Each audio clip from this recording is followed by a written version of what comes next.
alive. Is that how I like it?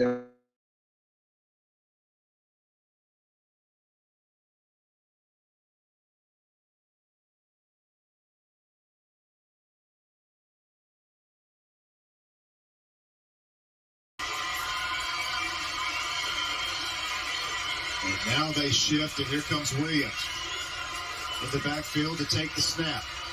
He's got it, and he's in. Touchdown, Saraland. Final play of the first half. The Department of Human Resources touchdown.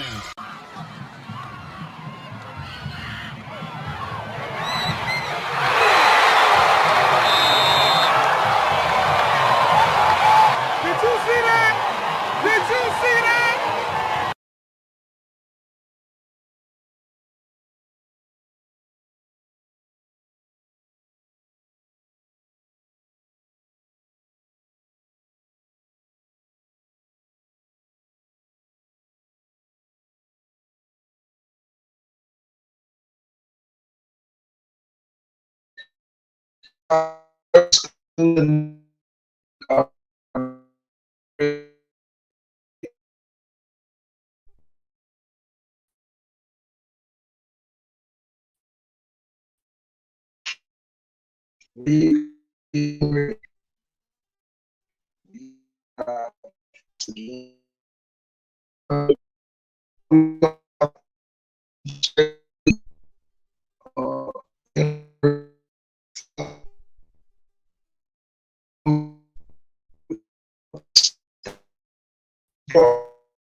Everybody stay on that side when they switched up. You switched up, stay on that side, man.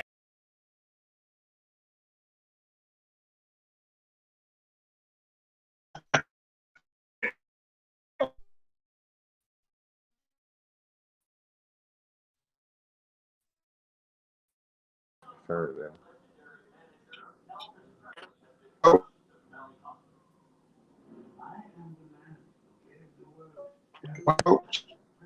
Hear me?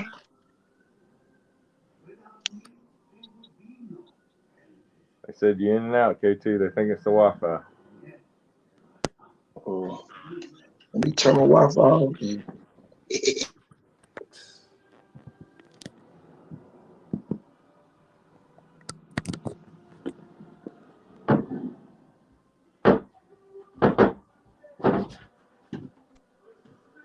Can you hear me, Coach? Yeah, I hear you good. Okay. Yeah, to turn that Wi-Fi off, I guess. There you go.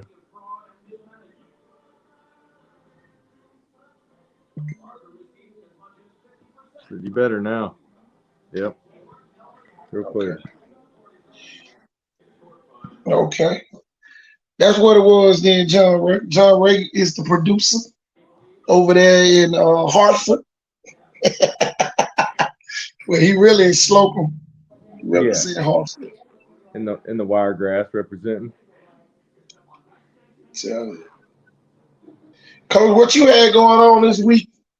Oh, man, stuff you had going on. this Sunday, man. I ain't even got dressed from today, or undressed from this Sunday. I see you over there.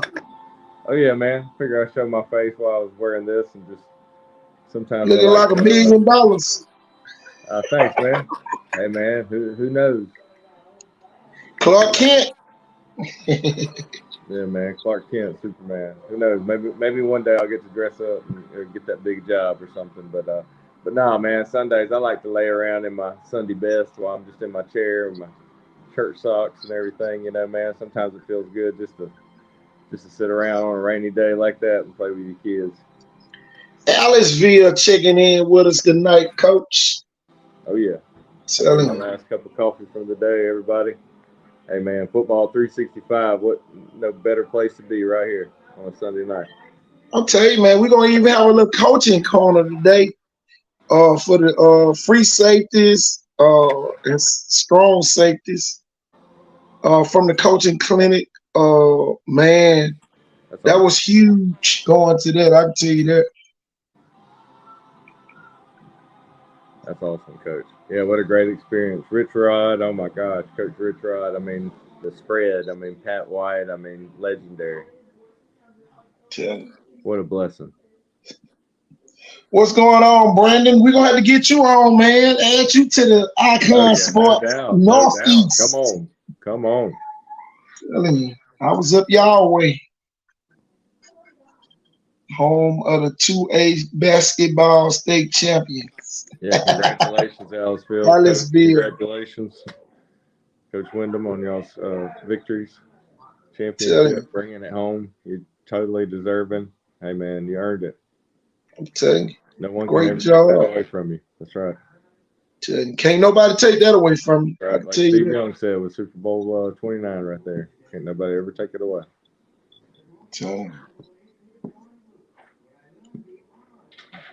Look forward to seeing what that bling looks like, that ring design. What about you, Coach? I'm telling you. That's always fun to me, see what the different ring designs of. I mean, you know, because each one is special. Each kid's, you know, sometimes they do something similar to a team pass or just like it to kind of, you know, be a part of that. But a lot of times, you know, it's a different one for that year. So it's special to those kids and that, especially that senior class. Oh, yeah. Coach, I'm gonna put some of these videos on from from Jacksonville State Coaching Clinic, and you know what made it so special was it was during their practice, and I'm sure every high school coach could have learned something from the staff up there at Jacksonville State. And maybe you could have got your kids' names on the board. I know all of the Super 66 kids are on the board up there at Jacksonville State. So they don't have to worry about that. But some of these other kids are not Super 66 kids. So when your coaches don't go to these coaching clinics, it kind of stops you from getting recruited almost. Sometimes, you're not already on the board.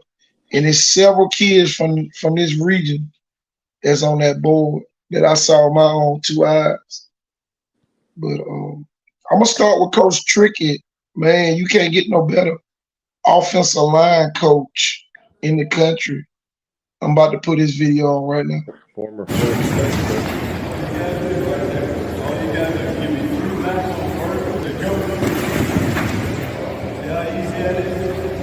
You got it.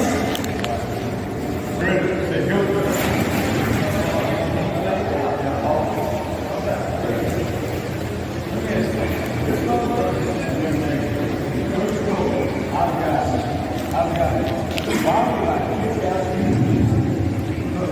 What I'm doing again. Now I got something. Coach said, kick back right there. Right here.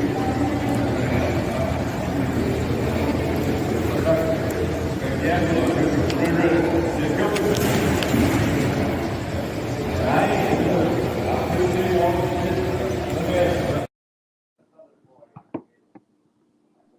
Well, see, you go to thing too, Jeff. You know, you can sit there and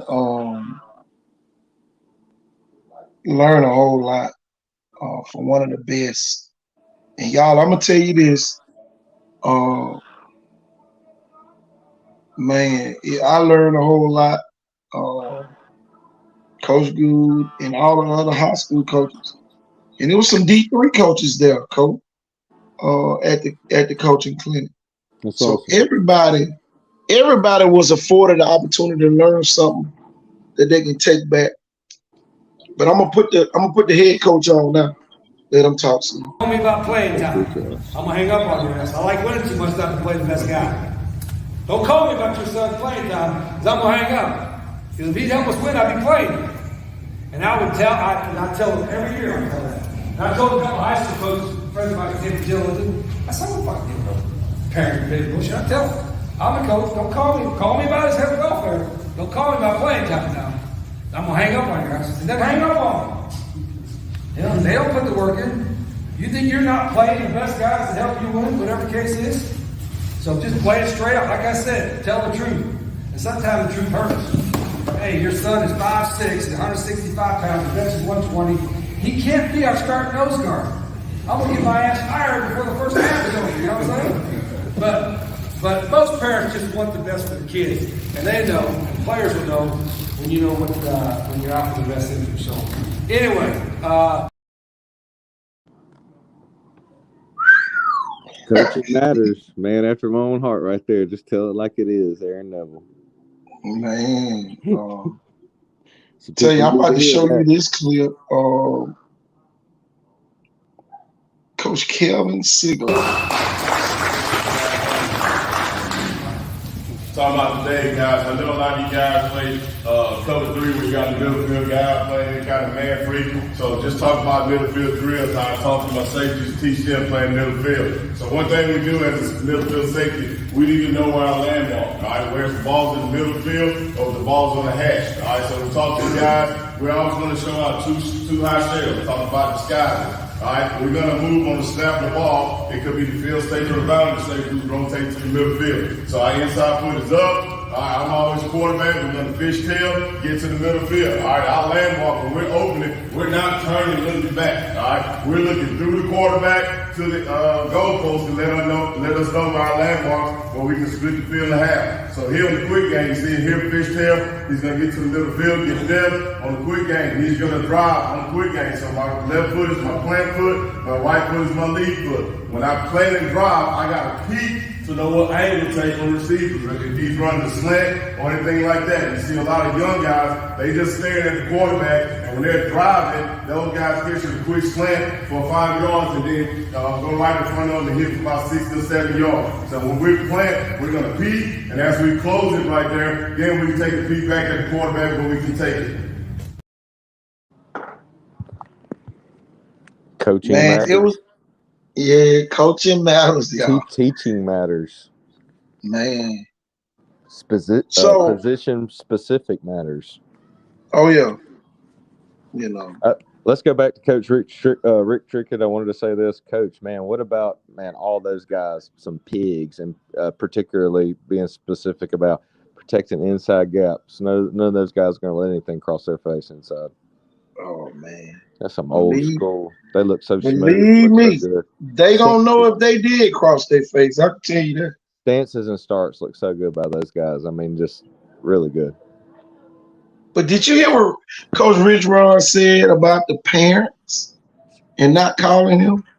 Yes, that's how it was when we coach. We tell them parents, don't talk about no playing time. Don't talk about that. But I'm gonna give you the second part of this safeties clinic. Hold on. 3 by 1. So you see the number 3 receiver, he's just trying to get to the boundary half to run 4 bursts. All right, so we're gonna split the field in half. So we fishtail here, get to the middle field, depth equals range. These guys trying to get on top, we want to keep pedaling right there, we're gonna make a play. See the safety here, now ball's on the hash, middle field safety. He's the middle field player, so he knows his landmark, he's already in the middle field. So now all you gotta do is go straight back. Read the quarterback, he's open, go at 45, any tips and overthrows, we got to go make a play. We should be able to make a play from numbers to numbers. Sudden change, get up the near sideline. Sitting here, talk about the safety here. Quarterback's looking, boom, open your hips, get ready to go get it. Tips and overthrows, go make a play.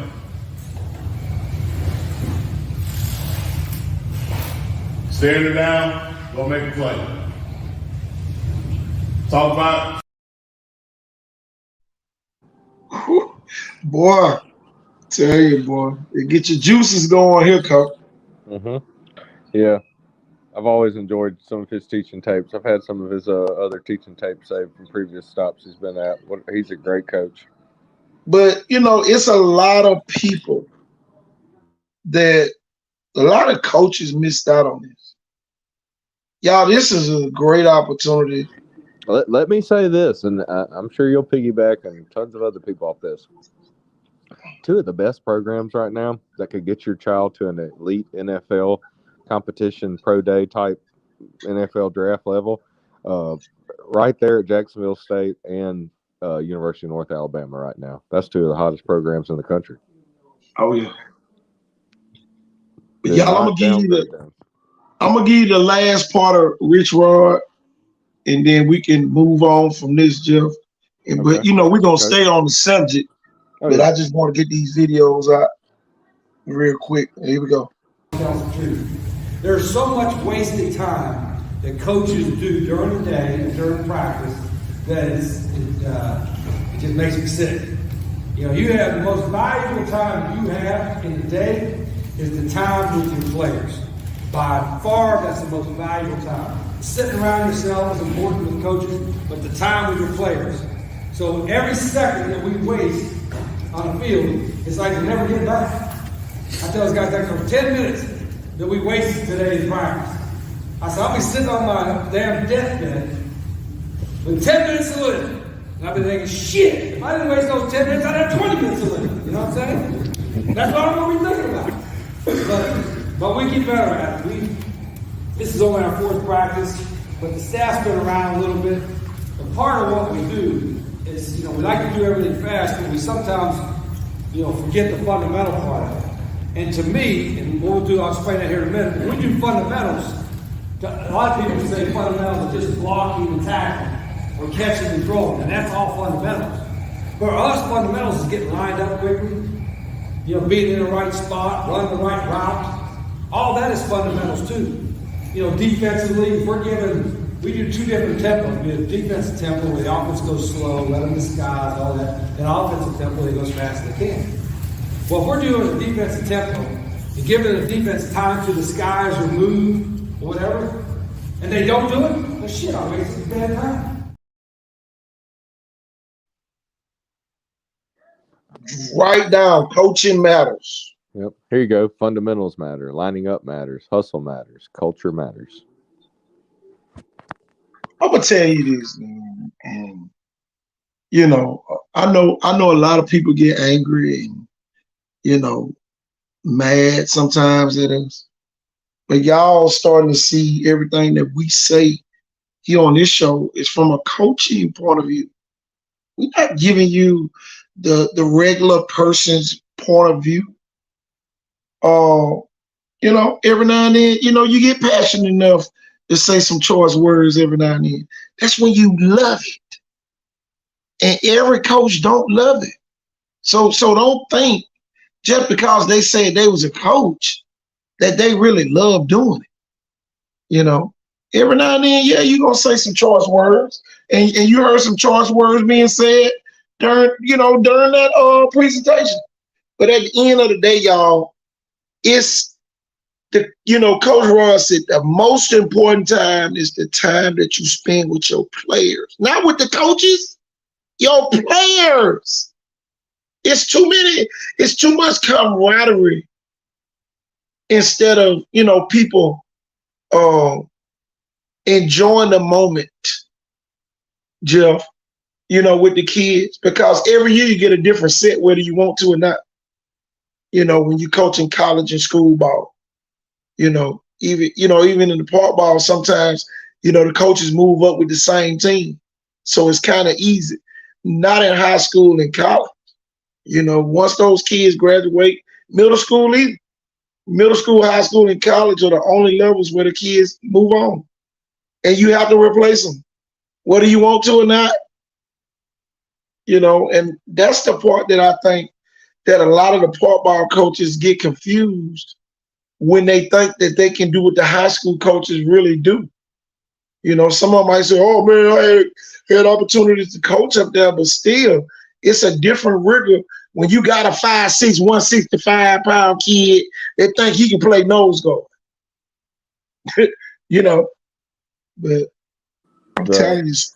Yeah, it comes down to those Sundays, getting a kid in there with some pizza and some of those I forget habanero or some brand name like that. The gummy bears, Oh yeah, like that, and just watching that film, middle field open, middle field closed, just little things like that, and how you're going to attack certain matchups and coverages, and when certain things like coverages roll and how you read it and look it off. I mean, it's the little nuances and the details of that, that's going to make a team be the difference and going deep in the playoffs and maybe not making it.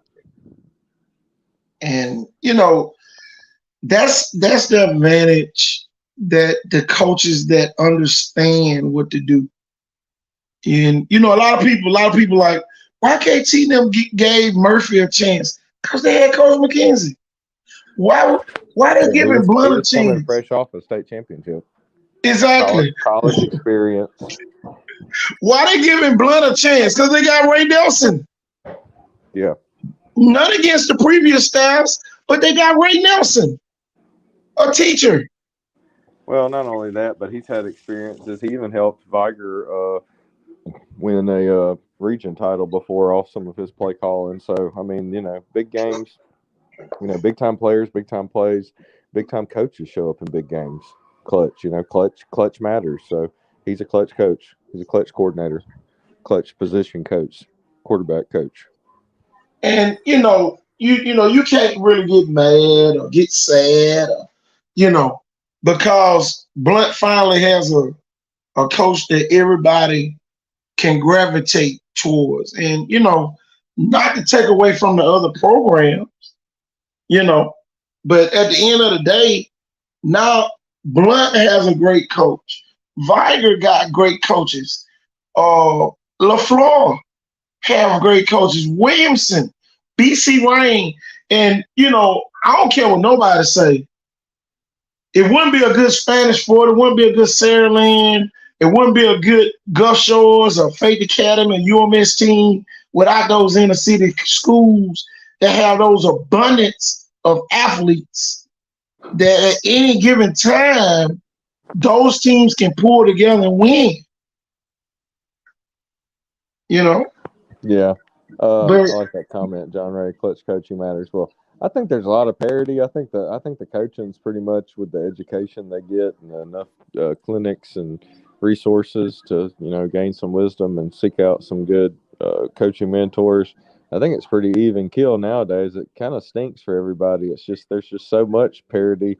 It kind of comes down to sometimes just do you have that either God-given or hard-working world-class speed, to kind of, outrun coverages and kind of get lost on some seam read type stuff or fade stuff real quick in high school football? Or, do you have one of those kind of like a Theodore grinded out old school run first play action teams that, can just lean on you all game like that? And, y'all, this show here is geared toward every kid. And, I know some schools just want us to cover them all the time. We wish we could just do that. But it's going to be other schools talking about, hey, Jeff, hey, KT. There's too much parity. About us. There's just, it's too much even keel now. I mean, there's just so many teams this year. It could be anybody's. A lot of great kids out there, diamonds in the rough. That a lot of rising sophomores and juniors. There's going to be a lot of freshmen that play again this year, like have been in the last couple of years since 2020. I can tell you this, y'all. It's a luxury what we have in this region with all these great young players. And y'all, I went to the little 7th grade AAU practice tonight, and normally I just sit there and watch them practice and all that good stuff. But tonight I got involved, and I was out there on the court, and I told the kid, I said, man, you know one thing? It's a lot of good players, but it's very few great players. And, that's the deal that a lot of the parents don't understand. And they say, oh, little Johnny comes to practice every day, but little Johnny might be in the good club. And, oh, little Pookie barely shows up, but little Pookie might be in the great club. Yeah. It's every kid. And y'all, this was the difference at the high school. Every kid is not the same. Now, once you get to college, I can recruit pretty much like-minded individuals, that look the same, play the same, and all that good stuff. But y'all, it comes with the territory, and that's the thing that a lot of people don't. What those report cards at KT? Man, Coach Jeff Jackson. I love that comment right there. I mean, it kind of goes back to having Coach Scott Seeley from Feltram Sports on here the other night. My buddy that used to coach at St. John Fisher and some of those schools, and a writer for SpreadOffense.com. If a lot of y'all don't know it, but Philip Fulmer that recruited T. Martin here from Mobile. I mean, what was it? Grades and character and grades first, and athleticism third. Yeah. So character and grades first and second. And a lot of people might want to get away from it, and how disciplined you are matters. I'll go back to that. You said the kid that showed up for practice every day, not showing up for practice. You need to do that. But let's say a kid needs a little bit of downtime or whatever. I don't, my stepdaughter's even the same with softball, but you got the load management in NBA. You got the, since Chip Kelly was at Oregon or before, a rested athlete. I mean, they even, you go back now, Federer's great years in tennis. I don't think anybody needs to do this, but, he sleeps like 12 to 14 hours a day. Rest matters, man. Your body needs rest. So maybe you don't need to be doing something all the time, breaking yourself down. You need to find a even keel, happy balance. I know, I'm sitting there reading J.R. Jackson's comment, where those report cards at KT. You know what that means, right? Jeff, he want us to, last year we came out with the A+ school, Saraland Theodore. They were a couple of our A+ schools that we recommend for, parents to send their kids. And we're going to add a few more schools this year to that list. And it's nothing against your school. If we don't put you on that A+ list, you might be a B+ school. And, we might do a show one night and say, hey, this, and winning has a lot to do with it too now. Tradition matters. We go ahead and put that on the screen. Yeah, winning takes care of itself. Winning matters also. Oh yeah. I mean, like we said before with Spanish Fort, we can't not count them in the winning and tradition category. They have averaged 13 wins a season up until last year. Yeah. For 10 years straight. A lot of people get mad because it sounds like we doing a remix to a video or something. God, we keep saying the same schools over and over again. It's not our fault. Master P made a song out there. It ain't my fault. Did I do that? We ain't do it. Coaching matters. And Spanish Fort got another great coach over there. I didn't say a good coach. Spanish Fort has a great coach over there. Yeah, I mean, you look what he's done in his short periods of time. 1 year. All the stops he's been. First year on the job, Jeff. Right. I mean, you look at the Saraland game, they had him on the ropes, man. I mean, that outside zone stretch play, man, it looked like some of the best in high school football last year, especially to the boundary. Man. That's the part people don't want to talk about. Well, if you were there, I mean, that was the eye test, and we got the film for it. So all I can say is, man, you can't coach it up any better than that, everybody. That's on every level of every coach that coached it, the offensive line coach, the coordinator, QB coach, running back coach. I mean, wide receiver coach. Tip my cap to you. That's how you coach that play and that concept. And I can say this. Saraland has a lot of great players up there. They do, but it comes with the territory. Saraland not the only school that got great players. Michael Yeah, Dubose. it's great. Michael Dubose just left Dallas, Texas, as one of the top offensive linemen, regardless of the class. Well, he's still basically the most recruited player from our region. Yeah. Per capita area of football, man. I mean, that we've got more talent than ever. But I mean, he's basically like the blind side. I mean, he's Exactly. As big as whatever you can think of as the position he plays. That's why Georgia wanted him to go ahead and commit. That's why Nick Saban is, trying to get him to be maybe the cornerstone, lockdown edge on offense, the protection here to seal the deal for some more dynasty. And then that's something that a lot of people just got to get used to us talking about. I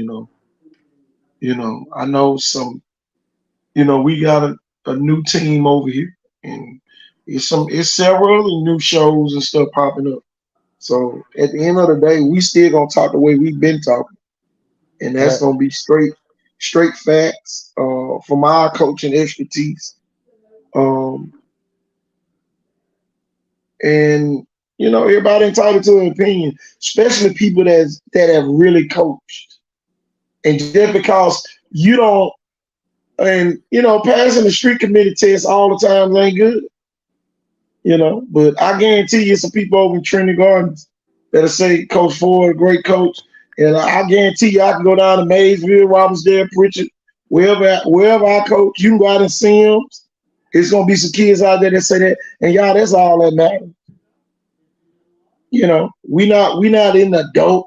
I'm gonna stroke your ego club or nothing like that. Man, we not even, even going down that route. Only people that concern us are the kids. Yep, the kids You can matter. miss The players matter. That's what it's all exactly. about. The players. The more we can talk about these players. I'll tell you what. I want to mention 3 names right now. Go ahead. When they talk about Alabama recruiting, 4 really. All 3 players for Saraland. KJ Lacey's being talked about a bunch on the Alabama faithful, I guess you could say, the tighter insiders, the people that love keeping up with all this and watching these kids film that think they're going to be the next Pat Mahomes or Bryce Young, and then Ryan Williams being like a Henry Ruggs III combo of Devontae Smith and all the great Alabama receivers with that. I mean, just world-class track speed wearing in that, meet the other day at St. Paul's. And then you got the big lineman, Antonio Coleman. You got him, people talking about him. And let's see, Perry Thompson. Perry Thompson. And then Micah Dupos. Oh, they want him to be a part of all that. And these Mobile kids be the biggest class since BJ and at Viger and BJ Scott. And let's see, who was it that year? And then you got Julio Jones and Mark Ingram and all those guys that were part of that recruiting class because, of BJ Scott and Viger. And then you got Sante McWilliams. He might not have the Alabama offer. Yeah, but right. He reminds me a lot of. He reminds me a lot of LaMichael Pirine that I used to coach as a kid and whatnot. Maybe have like an Emmitt Smith type. He has that type of vision. That type of build. Love his vision.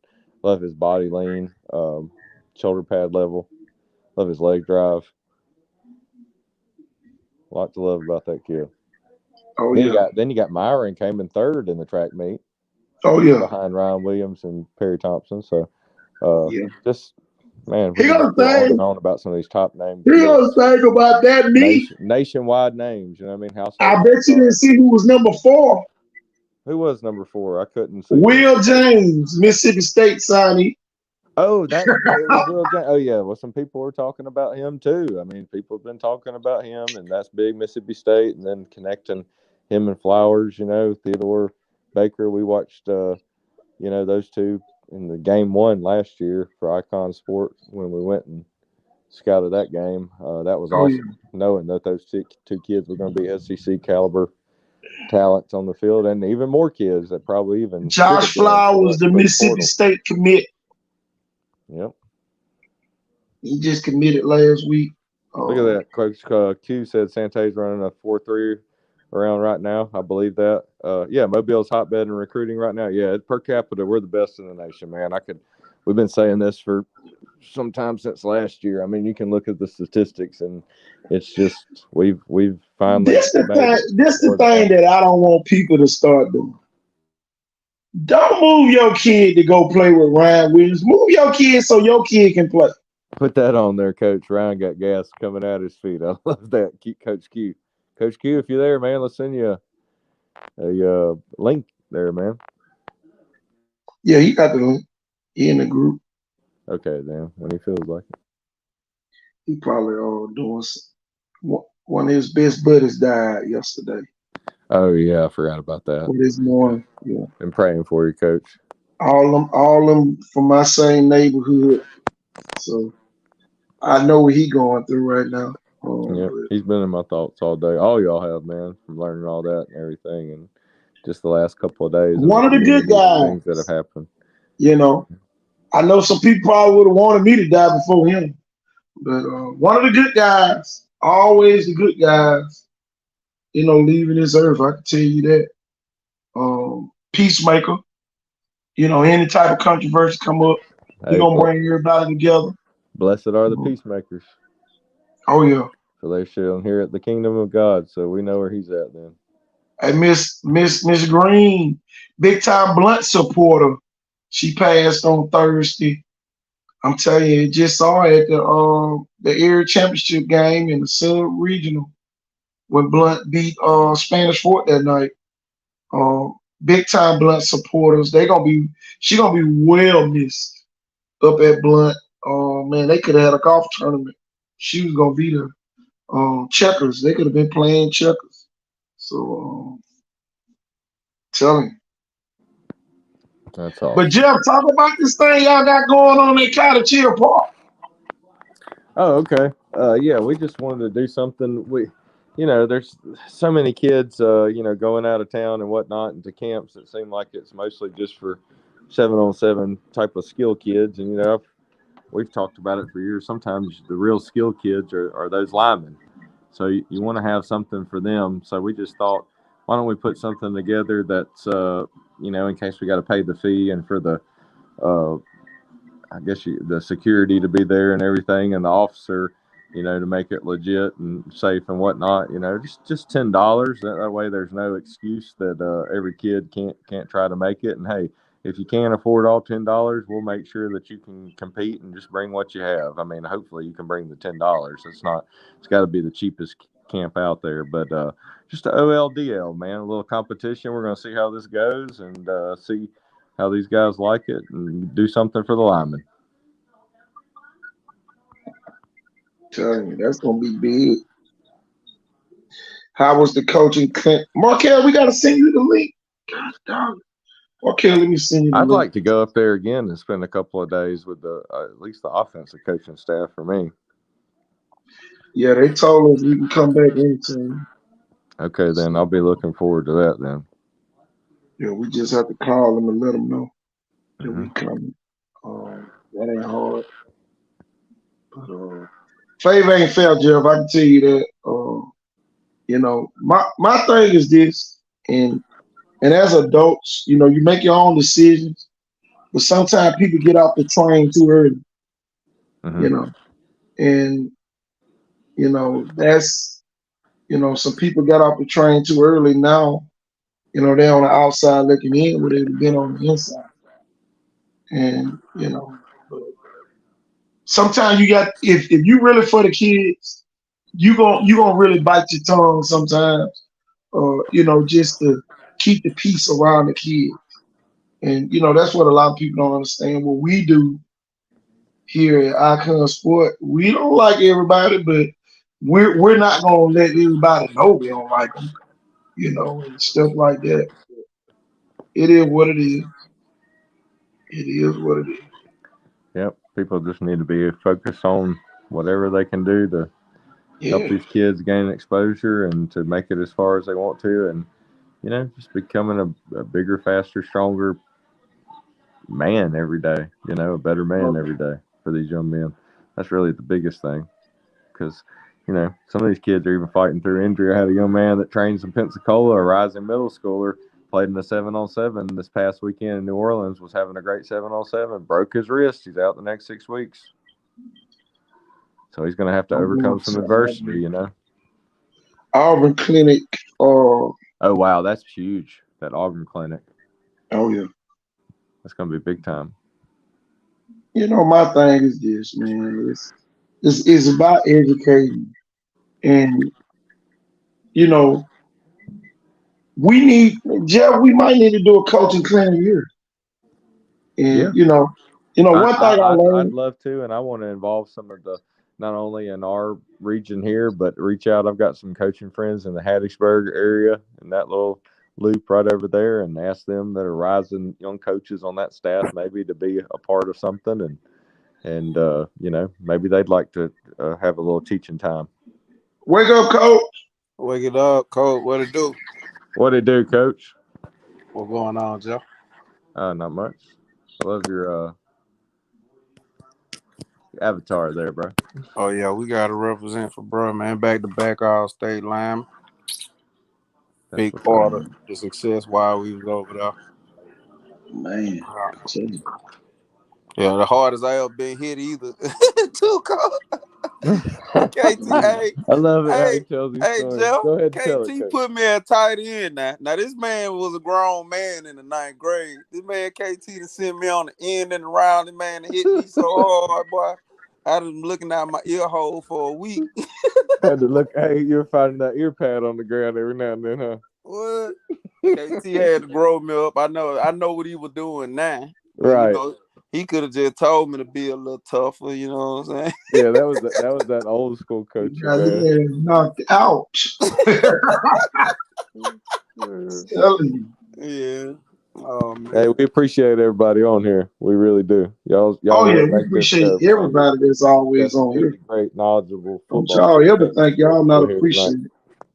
So could be anywhere. Spending set it off Sunday. On sports. Man, we just love it, y'all. But my thing is this, guys. We ain't gonna drift off no more, Q. We gonna stay on Q. We gonna stay on Q. That's right. That's right. That's right. That's what we're gonna do. Stay on Q. Passion matters. And I think we're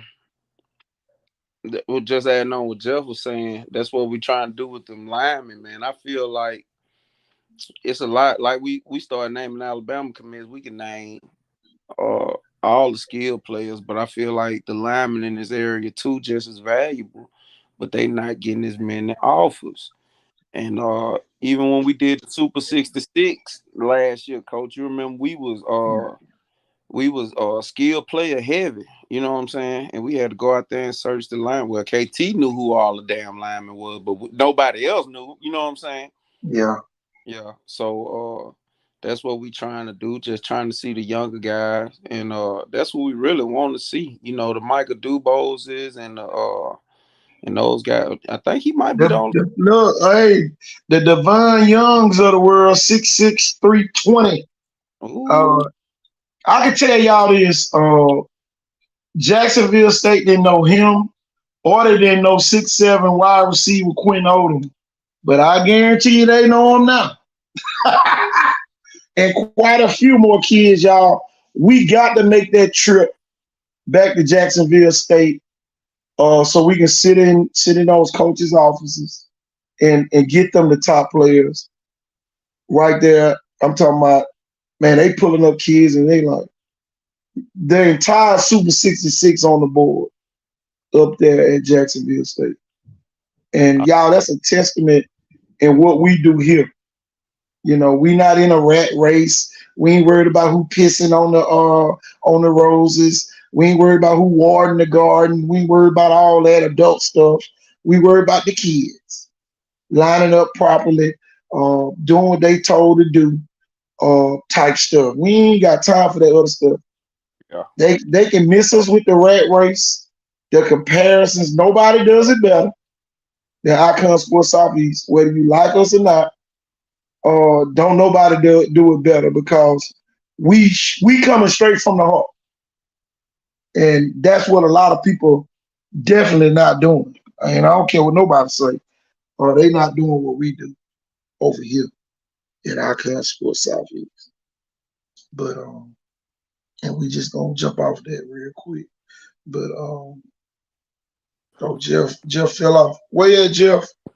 Yeah, my bad. I was trying to read something in the chat, and I accidentally hit with my big thumb the leave button on accident. Coaches, apologize. I'm gonna go back to this video, y'all, when he was talking to the parents real quick. Yeah, they need to hear that. Tell me about playing time. I'm gonna hang up on your ass. I like winning too much not to play the best guy. Don't call me about your son's playing time, because I'm gonna hang up. Because if he'd help us win, I'd be playing. And I would tell him every year. I tell that. And I told a couple high school coaches, friends of mine, Tim Jill, I said, I'm fucking give no parent big bullshit. I tell them, I'm a coach. Don't call me. Call me about his head welfare. Don't call me about playing time now. I'm gonna hang up on your ass. Then hang up on them. They don't put the work in. You think you're not playing the best guys to help you win, whatever the case is? So just play it straight up. Like I said, tell the truth. And sometimes the truth hurts. Hey, your son is 5'6", 165 pounds, the best is 120. He can't be our starting nose guard. I'm gonna get my ass fired before the first half is over. You know what I'm saying? But most parents just want the best for the kids, and they know, and players will know when you know when you're out for the best interest. So anyway, Whew, boy, he laid it on the line, didn't he? Yeah, he did. But Q. Yeah, Didn't he use a couple choice words? Why they be cussing on Icon Sports Southeast? Cause we passionate. We don't mean. Listen, y'all. If we don't cuss and offended anybody, our passion kicked in. And if you don't understand it, you ain't played sports. I don't want to hear it. They watch Nick Saban cuss, and I've watched the most Christianist grannies be like, "Now that's a good coach right there. Get on him, coach. Get on him." and then when they go to a game and somebody ain't winning, what's the first thing the grannies say? The coach is too nice. He ain't getting on people's butts like Coach Saban. He needs to get off in somebody's, you know what? Like, there you go, Granny. I'm telling you, man. We ain't in the feelings department over here, y'all. And then my thing is this: if y'all don't like how we talk, go find you something else to do. When Icon Sport come on, take us off your notification. Man, look. I guarantee you, I can guarantee y'all this. By the time football season start back again, we're gonna be to double our views. Triple. And you know, we are the fastest growing media outlet in the Southeast, whether you like us or not. I don't care who you get on your show, you can't do what we do.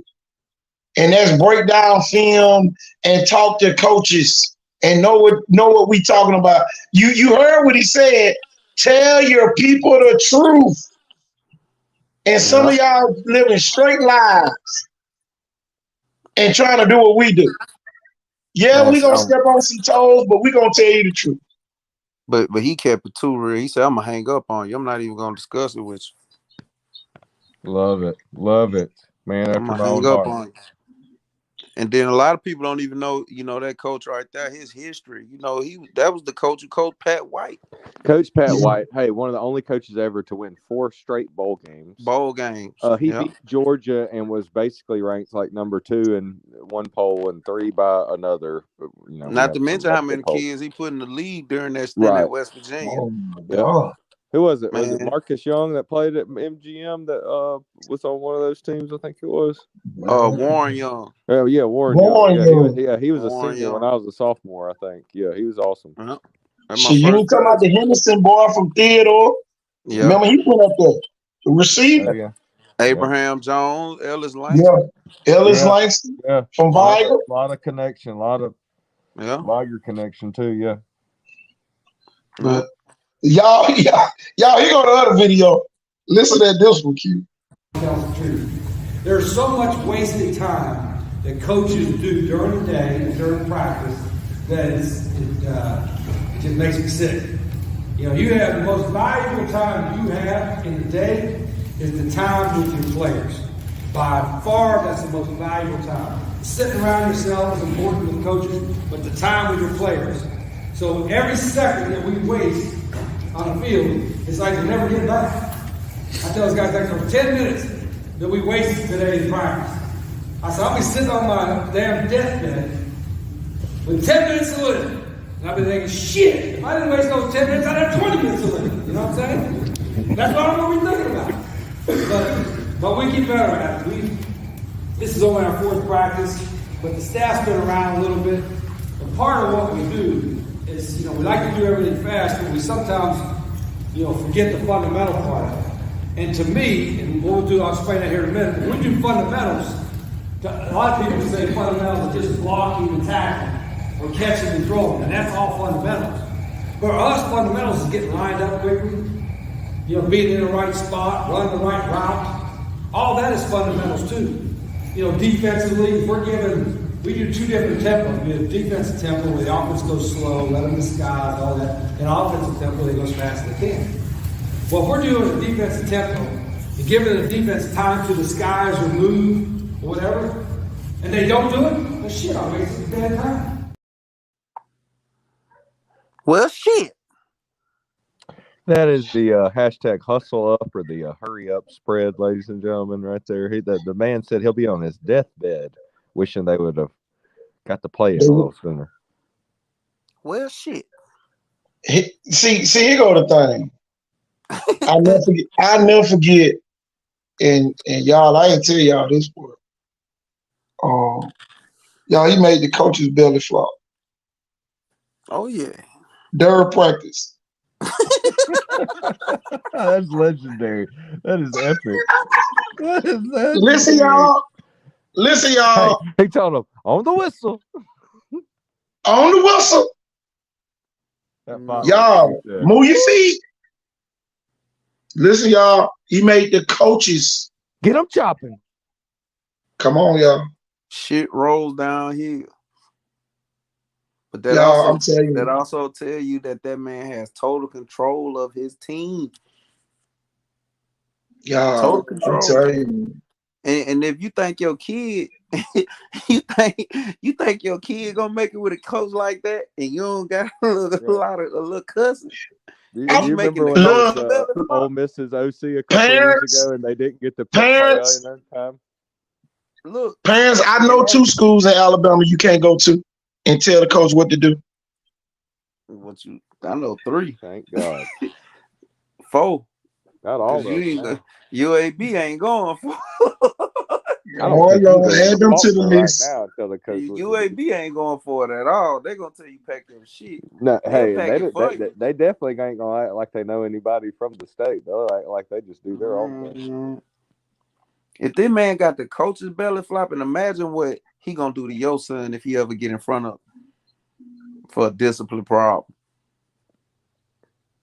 To be honest, if he making old men out there belly flop who making hundreds of thousands of dollars.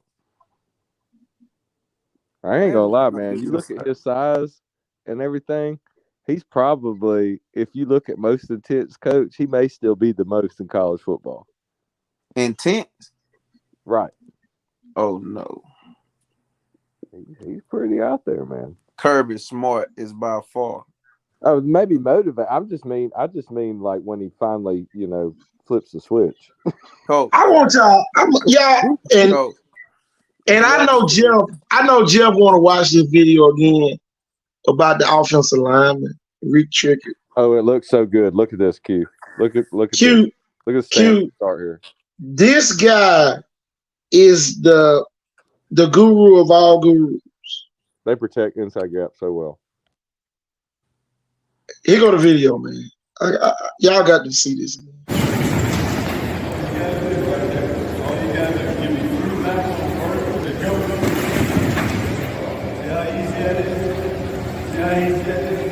They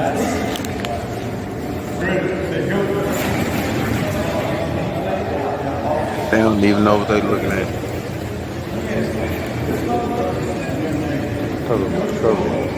Hey, I bet the other show, what are they showing this for? Man, they don't even know what they're looking at right now. Man, this is what you call a $1 million. Look at them bodies. Yeah. Look at the bodies. Those guys look like Hey, y'all, the shortest lineman 6'2". Everything else 6'5" and up. If you 6'2", you playing center or guard. Look at the And he a 6'2" high school kid. Yeah. 6'2" high school kid, yo. Man, that's $1 million worth of game right there. For real. That's some deep. And that's why we doing this lineman camp, because when you run up on one of them jokers and you ain't had no reps, you gonna be in trouble. Q, do y'all see how big those linemen are? Man, them mountain moves, coach. Them folks ain't bullshitting. A lot of potential. And look, now I was wondering, I was thinking to myself, Earl Woods would be in a good spot. Now that I realize who the coaching staff is, man, Earl Woods might break every record there is to break in college football. Oh, man, you should have saw him throwing the ball. He already on campus? Oh, man. Oh, my God. Oh, man. Oh, my God. Y'all, it's illegal what's going on at Jacksonville State. And Caden Career going there, too. I know it. It's somebody else big going there. Let's not forget about Fairhope. Caden Arnold. I know they Caden Arnold, 6'7", 330 lineman from Atmore. Q, what are you going to do with these big old jokers here on this screen? Get your ass slammed.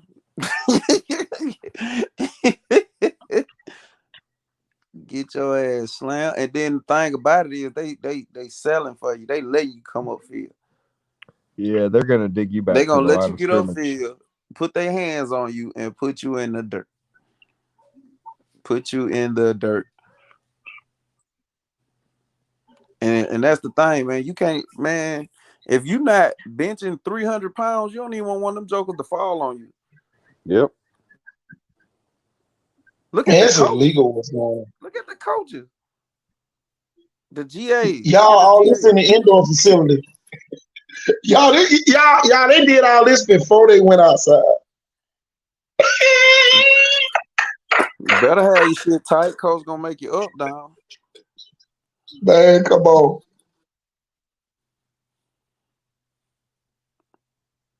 They are like Baker.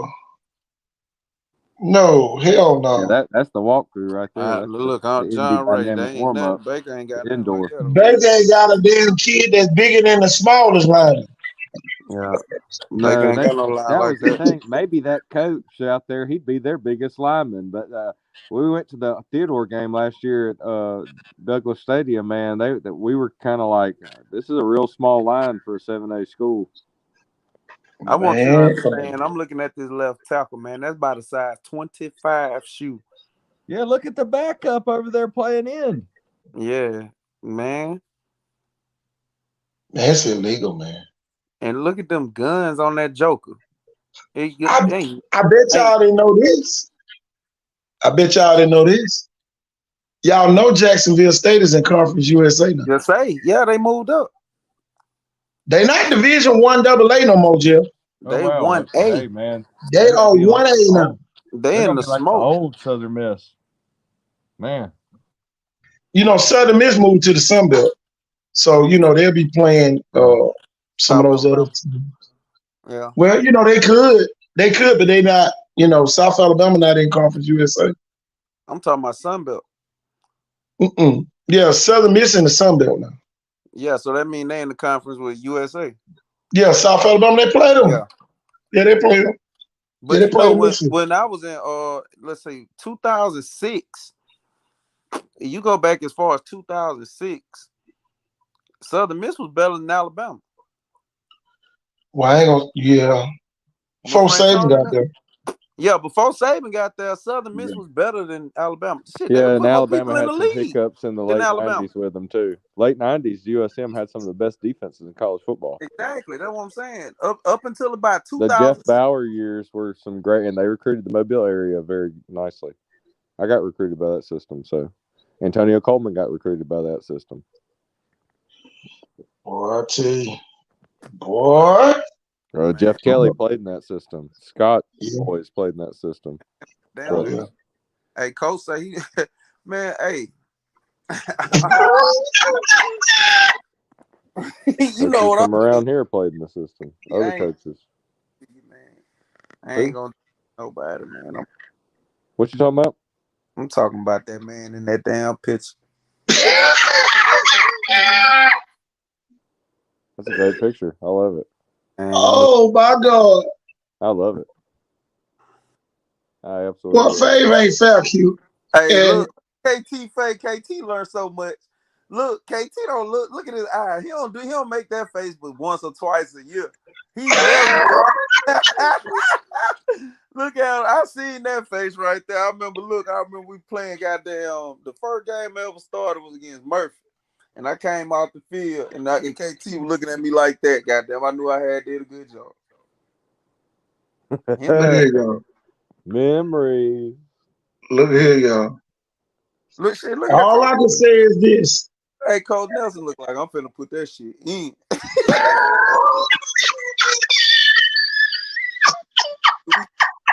Ball Coaches, all of us done coach in the inner city. And y'all know where it's organization in the inner city, you can go collect championships. Yeah. The man ain't building a winning school, y'all. The man is building a championship school out there at Blunt. And y'all heard it first here tonight. Hey, KT. Hey, remember?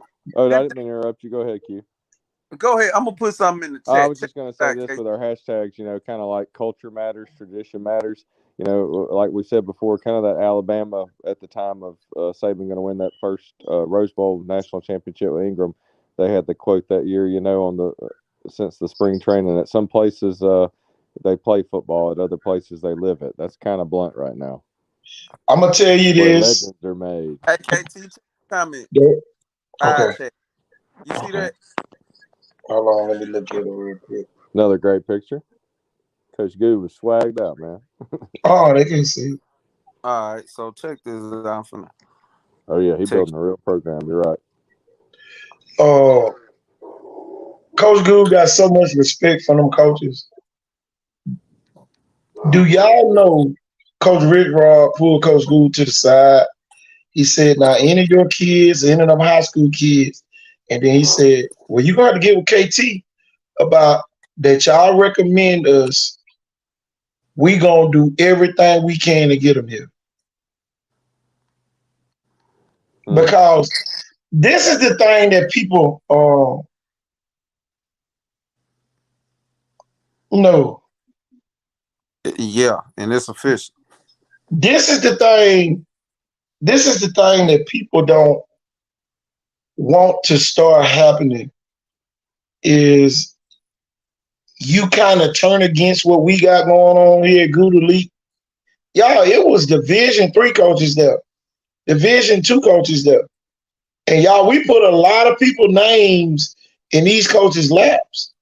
So you probably don't want to burn a KT Thornton bridge either with Icon Sport or Good Elite Prep right now. Because your coach going to have to work extra hard. And when they work extra hard, the people still gonna call us and say, "What you think about the kid?" Yeah, and if you do good at one of our camps, it's turned out well for people too. Oh man, you should have heard me talking about McCall and Demon Jones coming to the showcase. Only 2 seniors, and y'all they probably watching their film right now. Yeah. I bet you the one they watching really their film. I turned in Demon Jones to a coach 2 nights ago. And he probably going over to the school or go send somebody to the school. He got a thing with both of them kids, both of them senior kids that came to our last showcase, y'all. They won't be coming to Good Elite. I can tell you that, especially after the coach from up in Tennessee that was there. He watched he watched McCall's first play on his highlight film when he picked it off and took it to the house, and how he was 5 yards deep and ran up under the ball and picked it off and took it to the house. Yeah, he got that burst, that jump.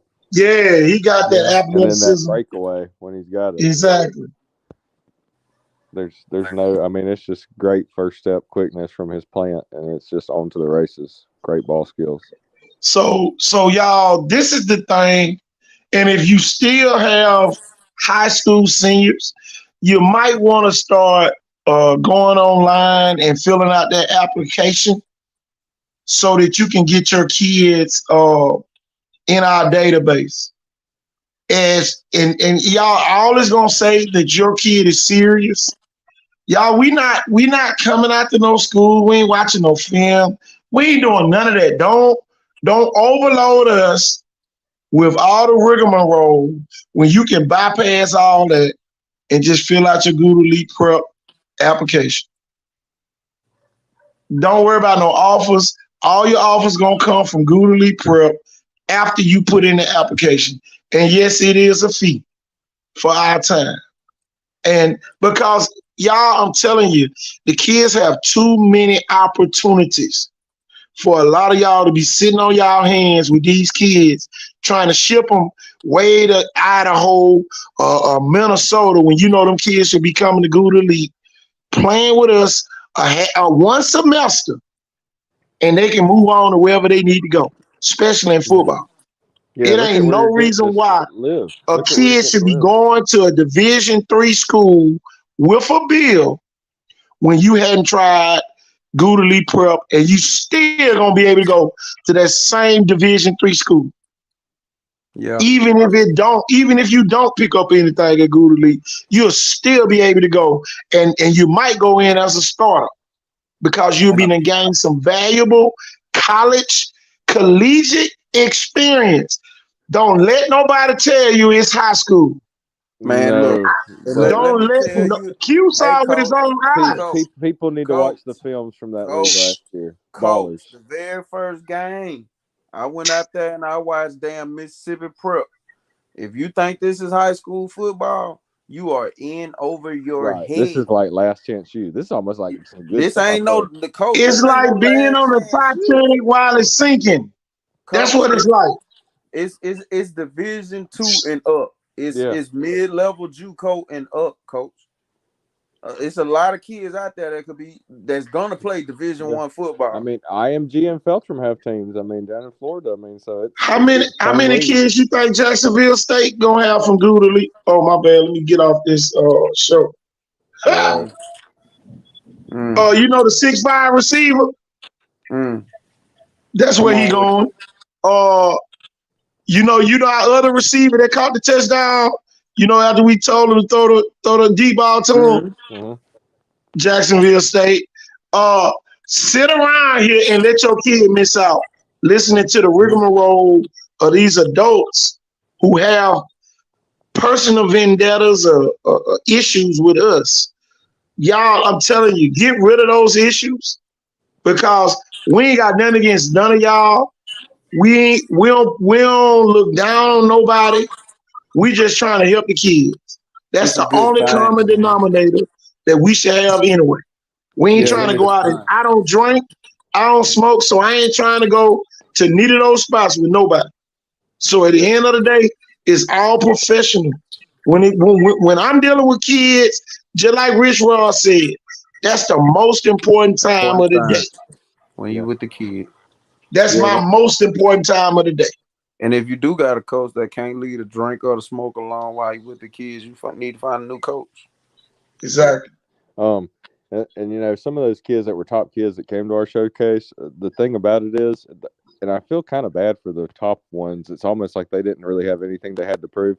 But doesn't that show their competitive level and their clutchness to show up and to be able to prove on a daily kind of like I'm that good, and now you can watch my film. Jacksonville State know every kid that came to a showcase. Oh wow. I'm sending them the whole list with the contact information. Yeah, that's a big connection. It's a big contact. Y'all ain't getting the list, y'all. They gonna filter through to whoever they want to talk to, and that's who they gonna contact.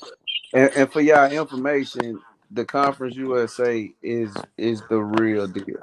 Well, they know from years past. I mean, they don't know. Because they don't know. I had a kid tell me Middle Tennessee was like Bishop State.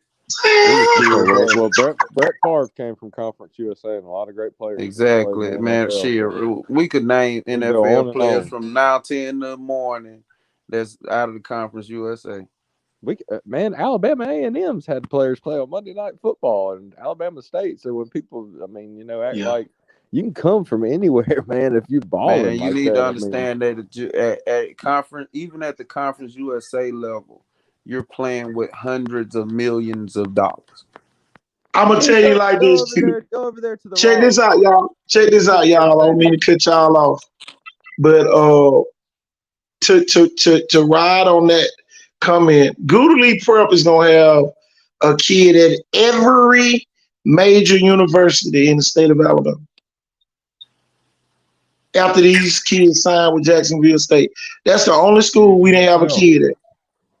That's the only school. But now we done made those connections. So at the end of the day, y'all, it is what it is. Y'all can sit around and listen to Lil Pookie and you at Huntington College with a $50,000 bill that you stand down and wondering how the hell you gonna pay it. Or you can come to Good Elite that first semester, play against some Mississippi Prep, Tennessee Valley, Fountain Prep, and all those JUCO teams we gonna play. And your kid might end up at the University of Alabama, Texas, Arkansas, like some of our kids, Boise State, Troy, North Alabama, South Alabama. So, Georgia Prep signed 10 kids. Oh man. 10 Division I kids, not no damn Huntington. Where you get, and Cole, something else too. You'll be lucky to leave with a $50,000 bill from Huntington. That's if you get the alumni scholarship and you got to do work enough. People need to understand. Troy is really wanting to recruit this area again hard. I mean, they do. So shit, every kid that come down or that go to Troy from Mobile, damn near go to the league. Exactly. Here go the thing, y'all. We got 3 kids from Good Elite Prep at Troy. 3. We got a kid down in Grambling. We got y'all. I'm telling y'all, man. Cole, these are. You said something else too. You said that 6'5" receiver. Shit. He. I don't know, Cole. He might got another offer too coming now. Oh yeah, Palmetto Prep loaded exactly. But see, you go to thing, Stanley. We not loading up Good Elite. Exactly. Yeah. Exactly. We not loading up Good Elite. Y'all the Buccaneers. Y'all know the little Buccaneers team that played at Lad? That team is no longer in existence. So, y'all, we are here for the long haul. We ain't here to say, hey, we had a team, now it's gone. Y'all, man, it was more people sent their kids to that other team than sent to our team. And our team is more credible. But it's only because KT them over there, man. I bet that ain't, man, we legit as it gonna get. The truth, y'all. Some of y'all ain't used to telling the truth. That's what I'm gonna tell you the truth. I don't give a damn if it hurts your feelings. I'm gonna tell you the damn truth. It was that playing at Lad street popularity thing, man. People got in those kids like that. That's all that was, and now I'm sure they regret it. Nah, that wasn't what it was. Shit, them kids couldn't get to practice, and they was letting anybody play. That's what it was. Oh, okay. And the kids still pay the fees. Yeah. Y'all, I'm gonna tell y'all this. The longer you wait to try to get in a prep school like Good Elite, you're not gonna get there. Let me say because if you don't start getting on your payment plan now, so when the season gets here, so you can be ready to play by then, there's something wrong. Y'all, it is not free to play prep school. The reason why it's not free, because you don't lose a year eligibility. You're paying so you won't lose a year eligibility. Yeah. Well, you're basically living at a resort. I mean, if people don't know, I mean, I get to drive down to Orange Beach area, Gulf Shores all the time, and it's just a different way of life. Shit, Dan Daphne. Here go the thing, Jeff. We done moved it to Daphne to make it even Yeah, you confusing. got the sports academy right there, so. Yeah. See, here go the thing. Here go the thing, y'all. Gouda League Prep is at the United States Sports Academy. Just say it don't work out playing football. Y'all, we have an intern program to return you to the sideline. Yep. Hey, Mike Leach got his degree from U.S. Sports Academy. Exactly. So y'all, this is the thing that people not understanding about what we did by moving to the United States Sports Academy. You're almost guaranteed a sports career. All you got to do is, you can play 3 years, 4 years with us. As long as you don't turn 22 before your last season, guess what? You eligible. And y'all, this is why it's not another year of high school. It's 21-year-olds out there playing. It's fucking the new normal too, because exactly. Look at the quarterback from Tennessee. The quarterback 25 and Hendon Hooker 26. 25. Yep. Yeah. All these boys, it's 2 defensive ends going. Oh, that was in the combine. That's 25. There's a deep snapper that's 30 that had military service that played for that's what I did. This is the new normal, y'all. College football is the new semi-pro. And whether you like it or not, it is. It's like baseball. You may come out a little later in your late 20s. This is why they're not recruiting seniors at those major Division I schools. Football is AA baseball, minor league. This kid's going playing basketball for 2 years, junior college, and going down play football. And the minor league baseball. Yeah. And then we ain't gonna even talk about the basketball route for prep school. Oh my God. That's the only way to go. High level JUCO. Ain't no more unless you're averaging 35, 40. Here's the crazy part about it, Q. Next year, I ain't playing nothing but college teams. Yeah. Mississippi Gulf Coast. I'm gonna play all the Mississippi schools. I'm gonna play all the Alabama schools. And then here go the crazy part about it, y'all. We in year 3. Now we get to host schools. Coach, what you gonna do when kids start GD and not taking the ACT at 16 going to prep school? Man, come on. That's what they're doing. And they can play prep school for 6-7 years. That's the thing people don't understand. That's what they don't get it. People be wondering how Luka and Kobe Bryant got so good. Kobe Bryant was playing pro at 14 years old. Yeah. Overseas. He was playing against pros at 14. I got something better than that. Down in Florida Coast Prep, they had a high school side. Y'all, they got 7-footers down there, y'all. 17, 18-year-old. And what they do, they take classes online, and then a lot of them graduate early, and guess what they do? They move them over to the post-grad team in January, and now those kids get a half a year high school and a half a year post-grad, and guess what they're doing? They leapfrogging everybody and going to play pro basketball overseas. While we sitting over here, sitting at a high school talking about, oh, we going to Birmingham. Them kids going to play pro basketball. You remember the law kid? You remember the law kid from Mary T? Yeah. All right, listen. His whole team out there in San Antonio played prep school besides him. He's the only high school kid that's on their roster. Everybody else played prep school. And actually, they were trying to recruit my 6'7" guard right now. With them, Alabama State, Alabama A&M, all those people, y'all, we got a 6'7" guard from Georgia that's on our team. And, last year, you remember Cam Lindley? Mm-hmm. You remember he graduated from, what it is, out there in the Festival Center. Damn. For shit. Yeah, for the people that like graduate early, you can go out there and go to that school. Excel. What is it? Excel. He went to Excel, y'all, graduated early, and came and played with us. So really, y'all, he played a half a season of prep school basketball last year, and this year he played a full year. Next year, because he's coming back for another year. Yeah.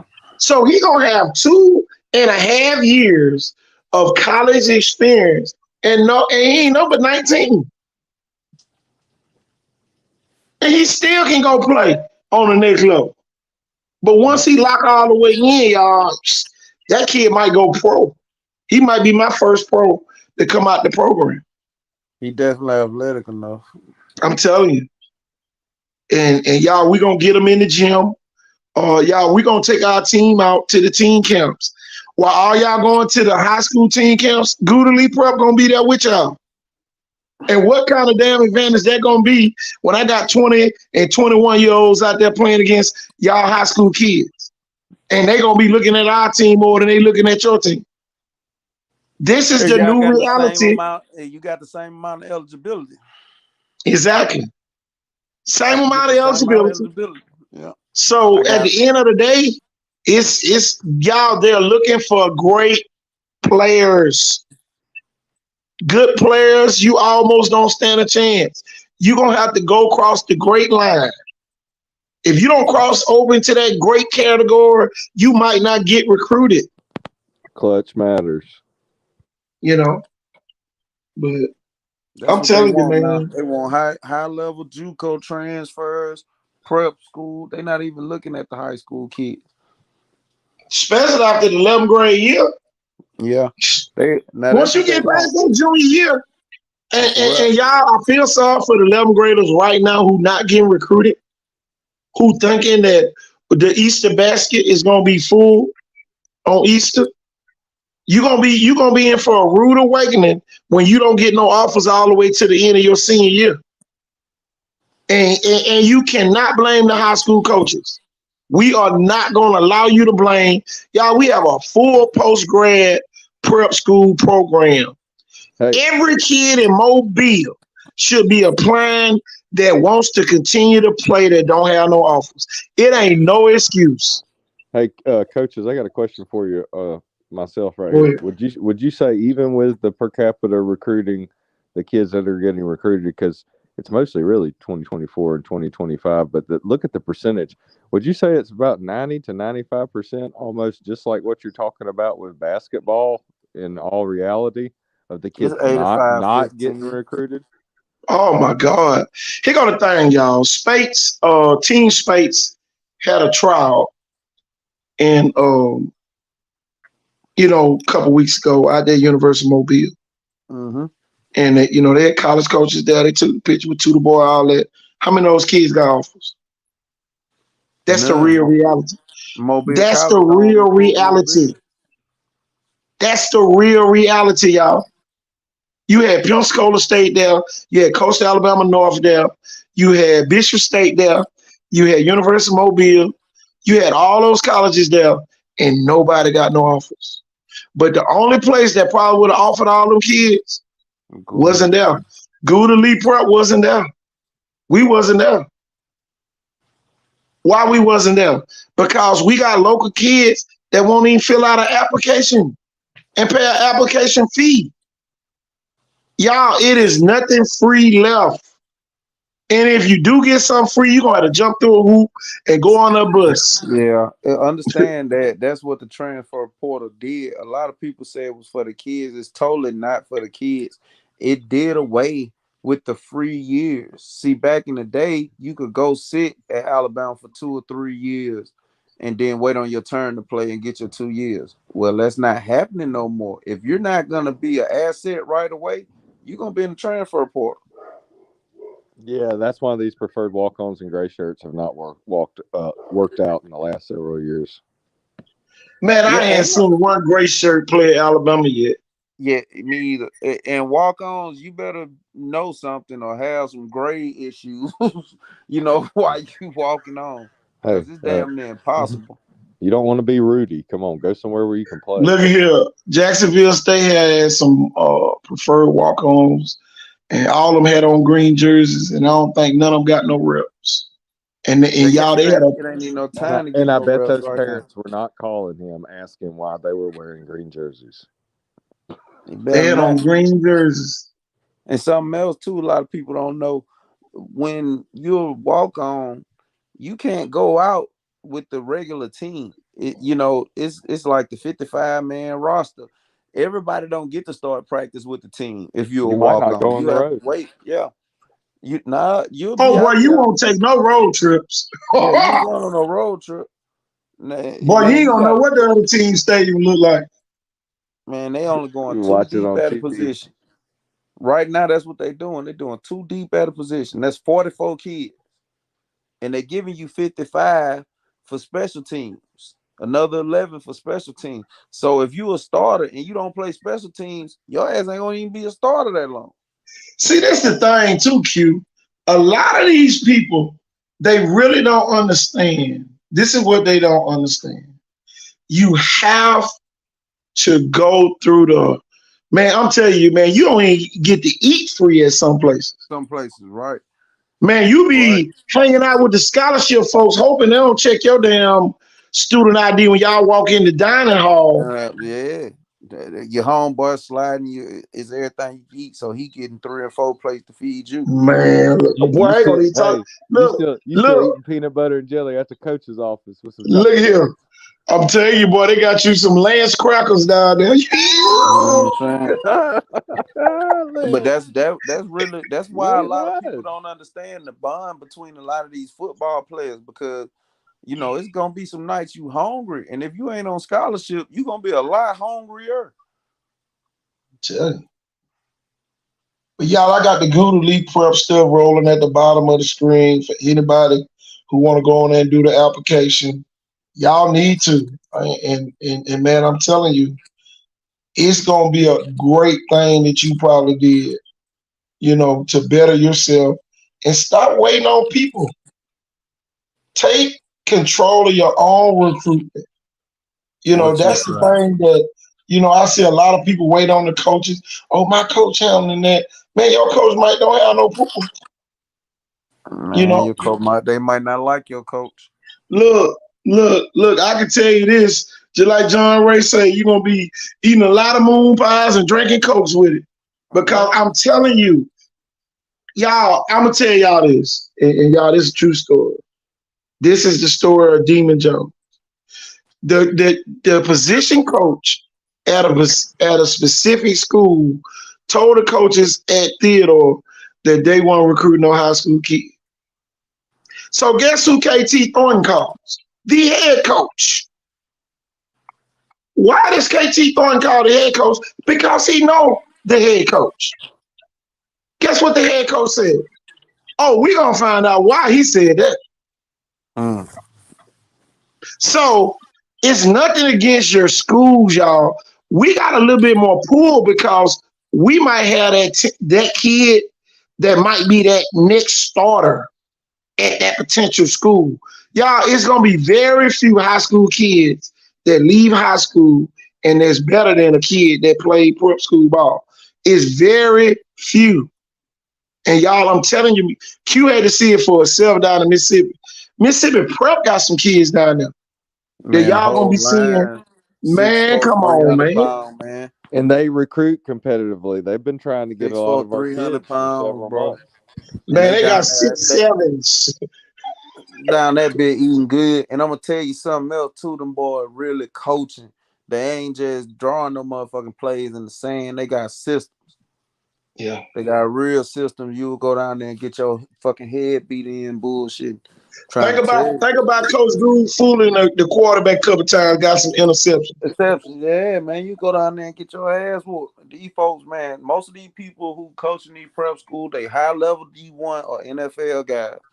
They've been Yeah. around the game a long time. And they run the next level shit. A lot of some of these kids gonna realize you ain't smart enough to play the game at the next level. Yeah. I'm gonna tell you, and Q my witness, it was some kids ready to tap out that everybody thought was dogs coming They out of high thought was school. dog, right? Now, oh, I was this, I was that. Man, them kids Man, be them ready. folks ready to tap out, man. Look, little boy, me and Q over there in the motivation tent. What Come you on, say? man. Man, you gonna let them outdo you? All right, coach, I'm finna go back out there. We had to motivate them to go back in the Back out game. the game. Yes. And they supposed to be dogs. Man, I'm trying to tell Yeah. you. Man, that boy from Georgia came down here the whole line. It ain't nothing under 6'4". The boy from Tennessee, they coming down. Look, Man, come on, that team man. from Tennessee, man, they coming at the defense every play they had in your ass. Man, come on. Man, them folks ain't worried about no helmet to helmet. The boy trying to get to school. Telling you. Linebackers out there look like SEC. I ain't talking about no 165-pound linebacker. I'm talking about 6'4", 235 coming downhill, and they ready. And you think you gonna get a damn scholarship? Your ass flabby. You got titties. You getting burnt on by running backs out the backfield. You ain't gonna Man, play, come on. bro. You ain't got no hips. You don't know how to open your hips up Shit, and you cover. scared on some plays. You getting ran over and pancake. You putting out a bad product on film, and you got bad grade, and you won't do what your mama telling you to do. This is the thing that a lot of people don't get. For every highlight film you send in, they looking at the other team. They looking at the other team, yeah. And see how many bad plays you had that game. Yep. So be careful what you put on your highlight that you thought was a highlight, because guess what they gonna do? They're gonna reverse recruit that. They're gonna go look at the team that you played against and watch the whole damn game. Yeah, Coach, like you said the other day, I remember they used to come at Viger and they used to watch they coaches would show up, 10, 11 schools would show up, and they would watch every single game.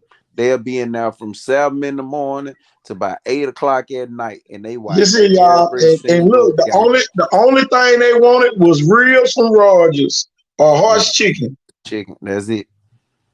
And guess who that guy had to be? Me. I had to go get it. And then sometime I rode with them to go get it. And y'all, they would sit there all day long and watch, because Viger was one of the only schools that recorded all their games. Viger and Murphy. Murphy. Man, them folks still got libraries of video. Viger got his own page on Facebook. Man, Murphy about to have, look at y'all. Murphy got video over there from the 20s, y'all. Murphy got the 1900s. Murphy got every game that ever happened at Murphy. Every single game, they got it. Except the one Q got. Oh, yeah, they got 2000 Viger Murphy. I went crazy. I had to get that one. I'm telling you. But, no, Jeff had to jump off. But Murphy set the name of coach this week, y'all. Man, come on, get that jaw to Coach Perry, man. Murphy set the name of coach this week. I hope it's Coach Perry. Good luck, Coach Perry. Telling you, man, that's gonna be huge. I'm telling you, but man, we miss out on a lot of stuff down here in this area because of people's personal grudges. Man, personal grudges. People, we gotta get more like the WePo. They support each other just because. You know what I'm saying? Yeah. We down each other just because. And the thing you downing sometimes could be your blessing. Yeah. I know it was a blessing for one of my kids. You know what I'm saying? A kid that was dear to me, he had to go out there and get it. He had to see what it was like out there. And he grew up a lot. Man, you just gotta buy in sometimes and put your personal feelings aside and do what's best for the kid. Do what's best for the kid. And y'all, here go the thing, y'all. Sometimes we have to throw our straw hats in and you know, to deal with a lot of people for the sake of the kids. Mm-hmm.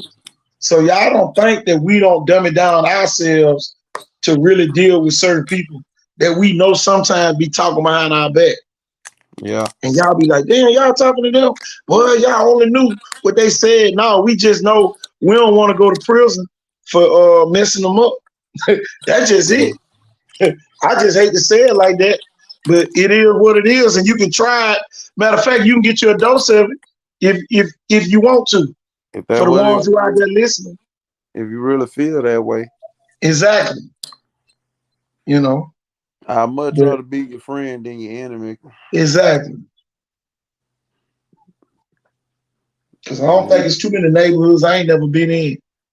Man, look, somebody, you know what was crazy, Coach? I was sitting up there when I got the news this morning that my partner had passed. And I was sitting up there and there was a group of people around. And it was a guy that wasn't even from the hood, just sitting there. I think he was from Happy Hill. But they was like, damn, somebody killed him, and the dude next to me started laughing. And the girls asked him, they like, why you laughing? They was like, people from that hood don't get killed. Are you crazy?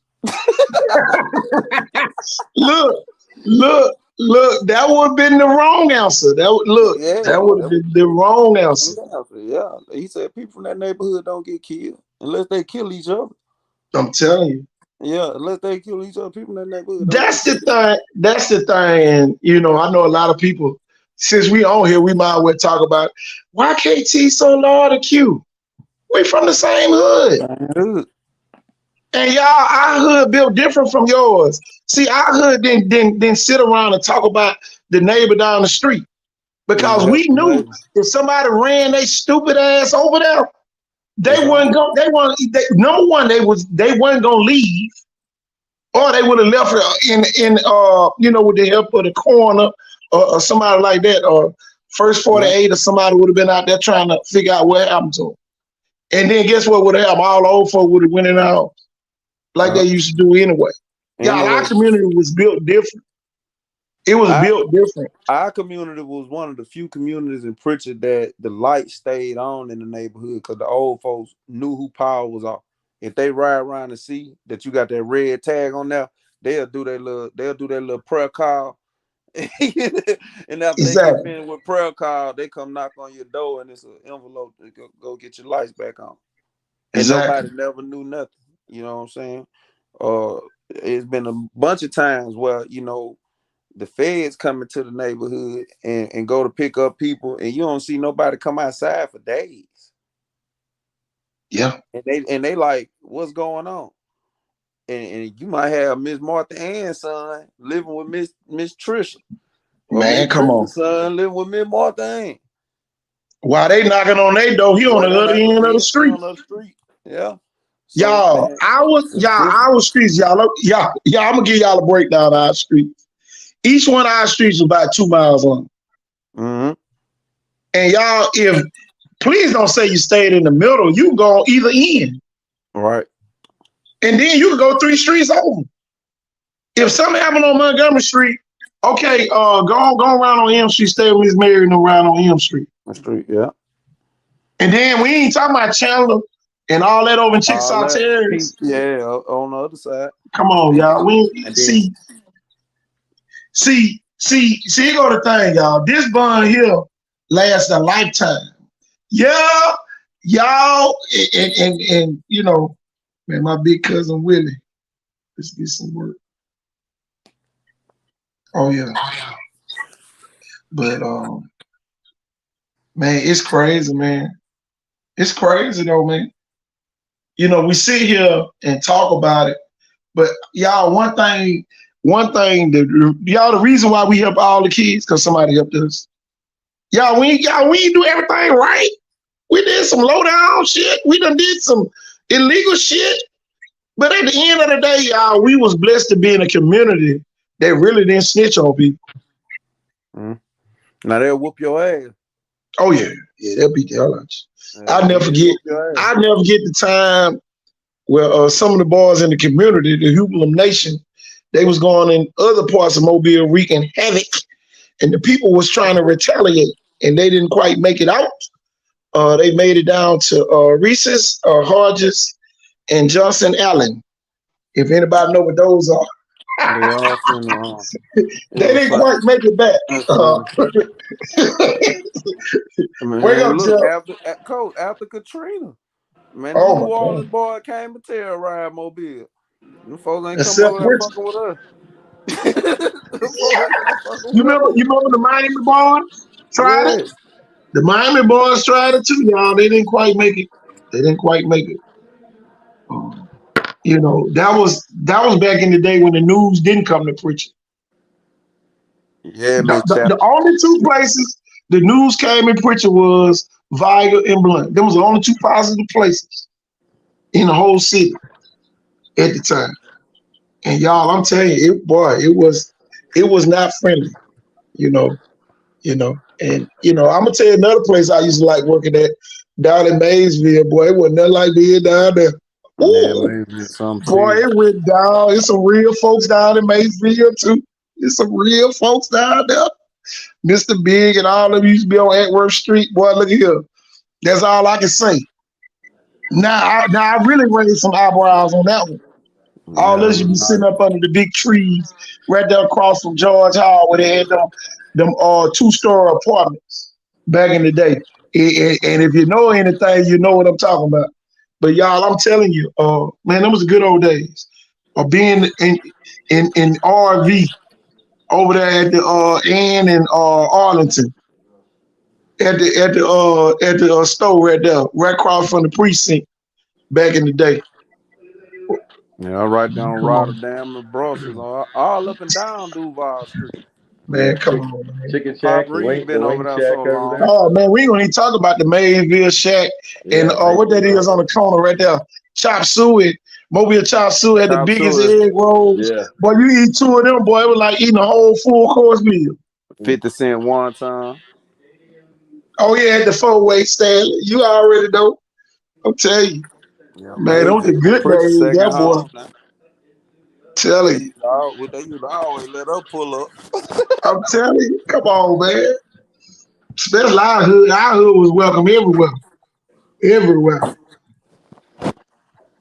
I got 2 baby mamas down there.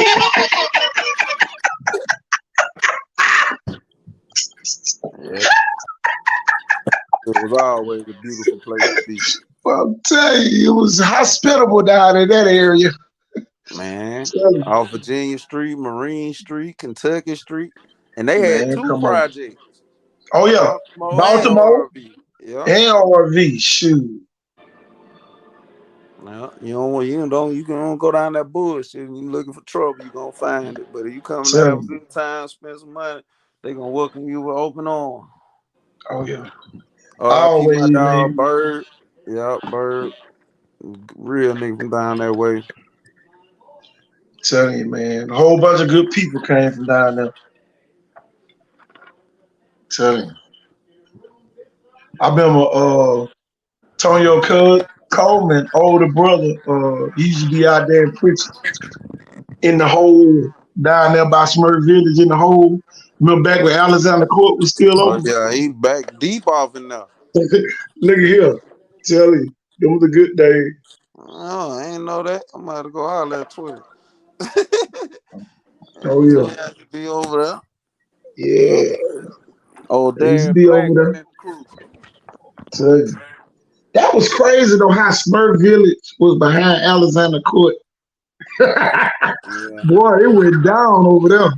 You had 2 projects back to back right there, just like Birdville and RV. Yeah. But back in the day, a lot of people don't realize Birdville was a good side. Yeah. And we ain't gonna even talk about Orange Grove. Oh my God. Both sides of the ditch. I knew you were going to say the ditch. I already knew where you were going. Boy, you remember when them folk cleaned out 3 Mile Creek and them boy caught so many fish over there, they were throwing them in the street. And look, the Yangs was going through there getting all the mullets. The Yangs had the seafood place right there on Broad Street, right there behind Hodges. Them folk going over there buying all the mullets, getting them getting that caviar out of them. Now I'm gonna tell you one school that ain't never let her pull up nowhere. Tomanville, boy. LaFleur was not playing. They did not want you over there. Oh no, boy. You couldn't go. Boy, that was the first school had speed bumps in the parking lot. Man, boy, you be the Tonyo Cole try to get up out of there, boy. They closed the gate on you. They came and spray painted our school. You remember that? Yeah, I remember that. He talking about, boy, I was so pissed off. I said, boy, you remember I made y'all belly flop that day. I said, y'all got these folks thinking we weak as hell over here. Man, we done went Move over your there and feet. got stuck behind the damn. We got look, KT them thrashed us. Bad chicken, yeah, there you go. Oh, yeah. They done thrashed us. We done went over there to the floor. We gonna thrash them folks and back the 18 wheel up and got us stuck over there. My partner that ran over the dance girl. They hit the girl. Man, this man P. Ryan came right at me because he had a great Cadillac. I had a great Corsica. He just knew it was me. Yeah. He hit somebody. You remember that, Coach? Yeah. I said, Coach, it wasn't me. He said, you're a lie. You black and you a lie. See, there you go putting the name on here. See, I ain't want to put his name on here, Stanley. See, telling you. Yeah, boy. Man, it was a good days, that Yeah. And then here go the thing, y'all. I lived in Blunt Zone before they moved. What up, Coach? Aubrey Bell, all them boys stayed right around the corner. Y'all, and I think you've been over there to my house. I got an 80-yard field in the front, and I got a 50-yard field in the back. Yeah. And man, I would have a whole football team out there. And boy, we'll be running through drills in my yard. Yeah. Everybody knew what zone to drop in because we just did this shit. Man, I ain't trying to, and y'all, you know the thing. I never tried to persuade any kid from Blunt to go to Vigal because I knew Vigal was different. Y'all, Vigal was totally different from Blunt, y'all. Vigal still had some racist teachers over there. And see, Blunt, man, a racist teacher would have stood at Blunt 2 hours, talking about 2 days. And Vigal still had some, so I never really tried to persuade a kid from Blunt to ever come to Vigal because it would have been a totally different experience. You know, not taking away from Blunt. It was just Vigal was cut different. And you just knew it, you know, from the first day you got there, that they was going to have order regardless. Similar to how it is up in Saraland right now. You know, schools like that, we know they're going to have order, and certain kids don't function in those environments well. Zero tolerance. Yeah, everybody exactly. Well, zero tolerance. Telling you, you got me in the office with damn chewing gum and laughing. What you in retract for? Chewing gum? What you in there for? Laughing at his dumb ass jank? And then they put the person janking and the person that laughing and retract. At Vigal. I remember them days. Retract, yeah, man. That lady did. What was her name? I spent so much time with her. I forgot her name. Miss Man, come on. You ain't want to spend no time with her. And boy, she playing gospel songs all day. Boy, you be there. Boy, all she needed was a baptism pool. Yeah. Boy, she would have got everybody at the school saying because everybody went to retract. Everybody. Yep. Y'all, I don't know one black kid at Vigal that didn't go to retract. I swear I don't, y'all. Look, that's when coaches were real. I remember P. Ryan, you or Coach Blake, every period, y'all gonna stick y'all head and retract to see who was fucking up. Oh boy. And get what? If a linebacker went to retract, all the linebackers paid. If a defensive end went to retract, all the defensive ends paid. Yep. Yeah. So you gonna y'all, it was a real standard. Y'all, it was a real standard, y'all. And the kid was gonna beat you up. Oh man, they gonna whoop your ass in the locker room. You gonna get it 3 times. You gonna get it from retract. The coach is gonna get you, and the player gonna beat you up. No matter who you was, because you couldn't whoop everybody. Boy, look at here, boy. Boy, was so many people getting silently slapped back there in the back. And look, nowadays they'll be saying, ooh, shit, back then your ass be done got slapped. Everybody be like, shut the hell up. Boy, be old face be done got slapped out with a handprint on the side of it. Boy, walk out, what happened to you? Oh, nothing. Why you always get him? I'm like, what happened to you? Oh, nothing, coach. Whole damn handprint on the side of the face. White and black boys used to get your ass. It wasn't no discrimination. White boys all over slap the shit out your ass. in that damn locker room over at Viger. Y'all, it was that serious, y'all. It was a real brotherhood, you know, for real.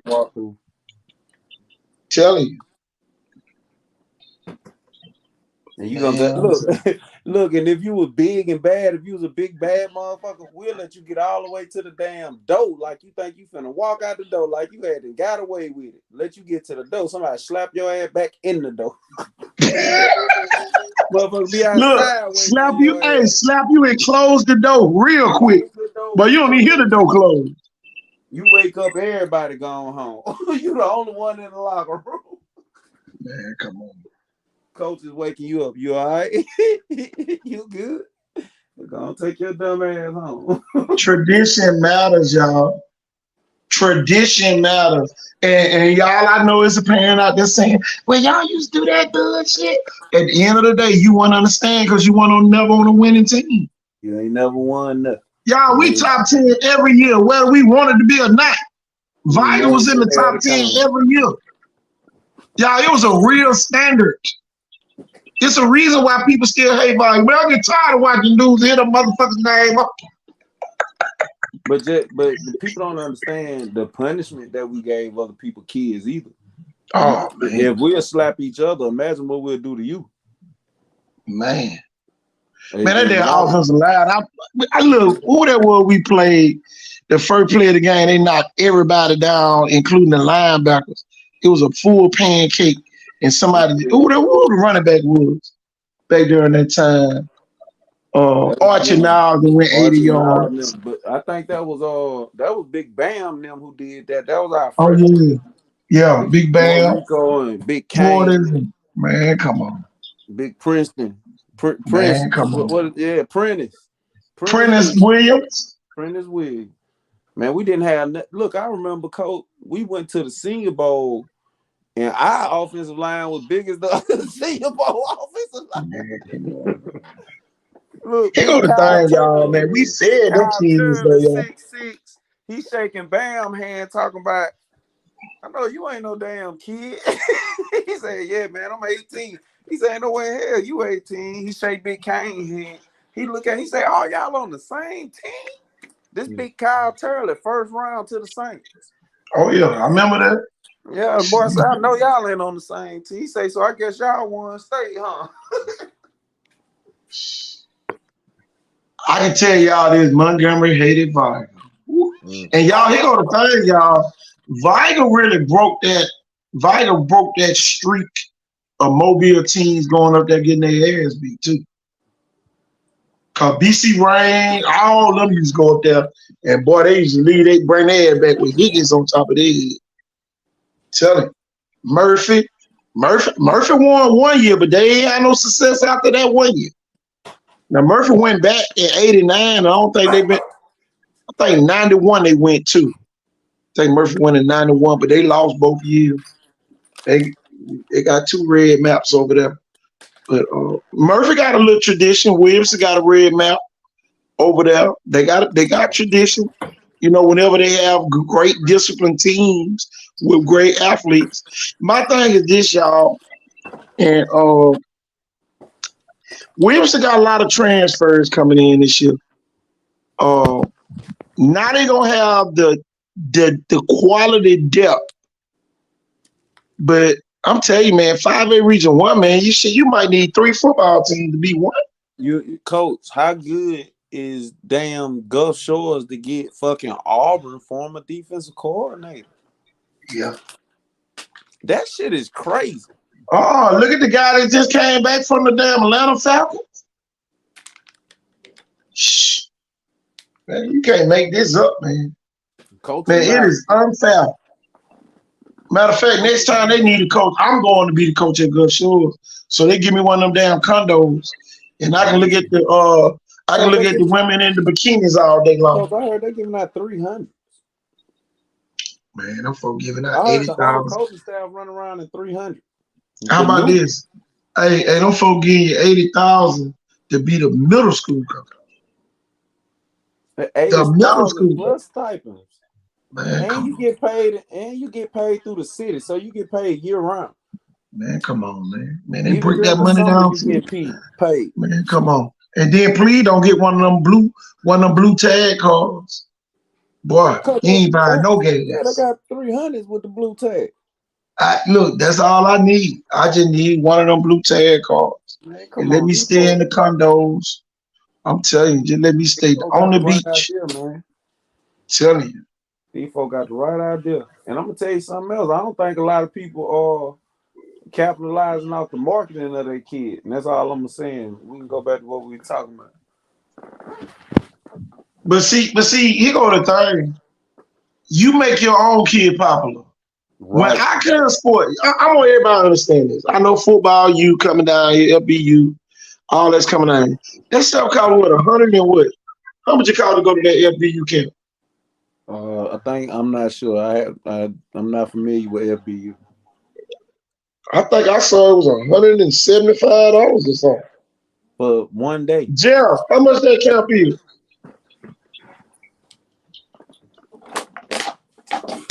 Somebody find out. Somebody tell us how much is the FBU camp? What is it now, Coach? The How much is FBU the camp that's FBU? coming. How much is it? Yeah. Ooh, hold on. I had it the other day. Let me see. I know I talked to Enrique. We're going to get him on the show and let him talk about it because it's very important for kids to be there. Yeah, For real. Yeah, it's 175. 175. There's a rivals camp in Dothan this weekend. I think that's either like $30 with a coupon or free. So you have no excuse not to go to that.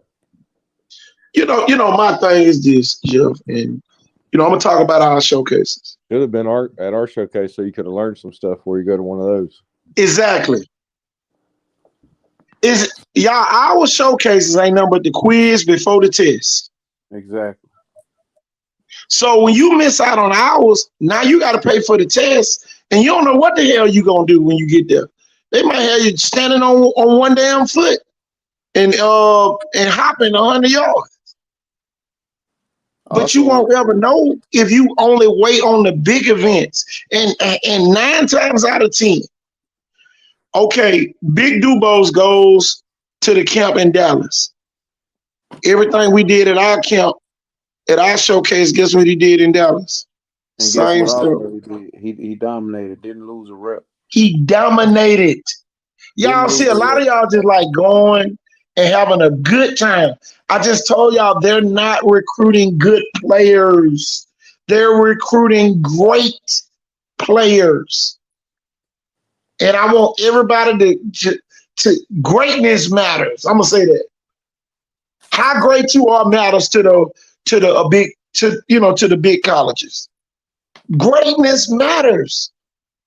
Y'all, this kid, here go the thing, y'all. This kid comes to the Icons for a Southeast showcase twice. Some of y'all gonna go to this FBU camp and the people ain't gonna even know you there. Ain't nobody gonna write no article on you. They ain't gonna even know you was there.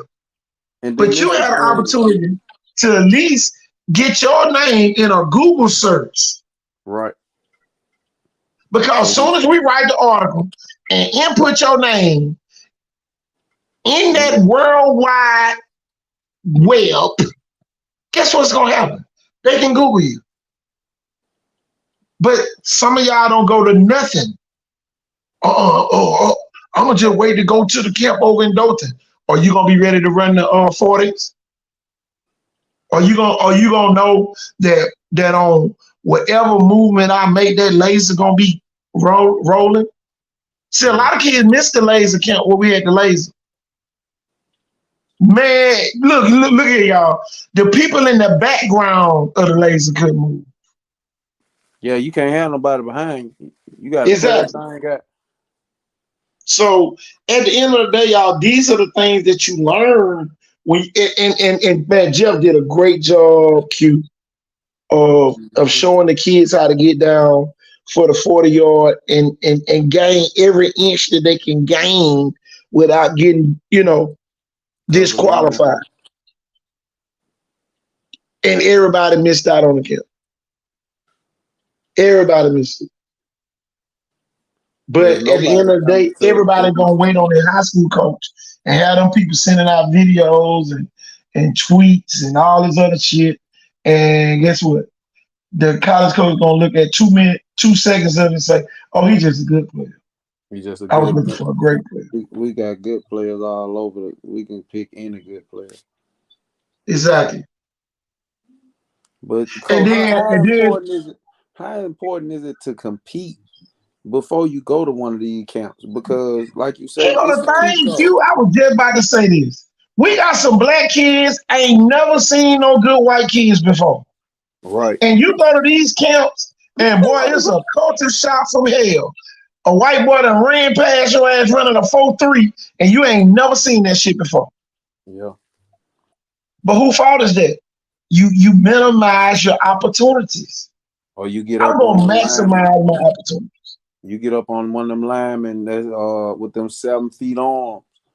Come on, man. And he grab you when he say hike, his body don't move. He just grab you. Tell you. One hand.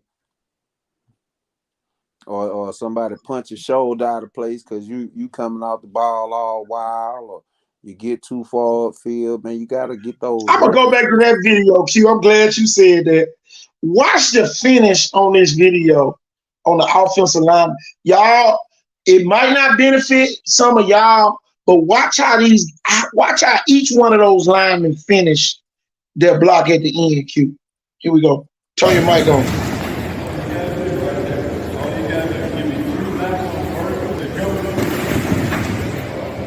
Hands in the chest. You lose. You lose. Right leg back, foot up under. Left leg back on the left side. I'm in the strongest position in football. Hands in the chest. You lose.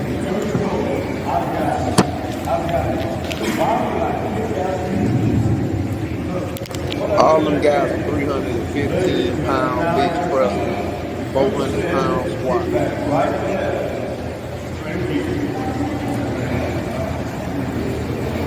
Actually, that's good. Look how low that left tackle is.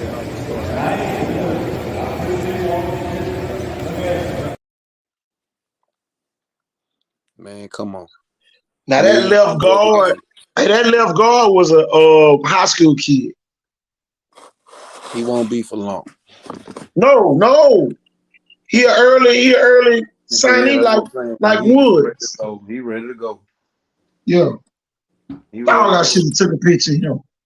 Man, I'm videoing him. Man, I ain't gonna tell you what Wood did it, Coach? Earl Wood pumped me out, Coach.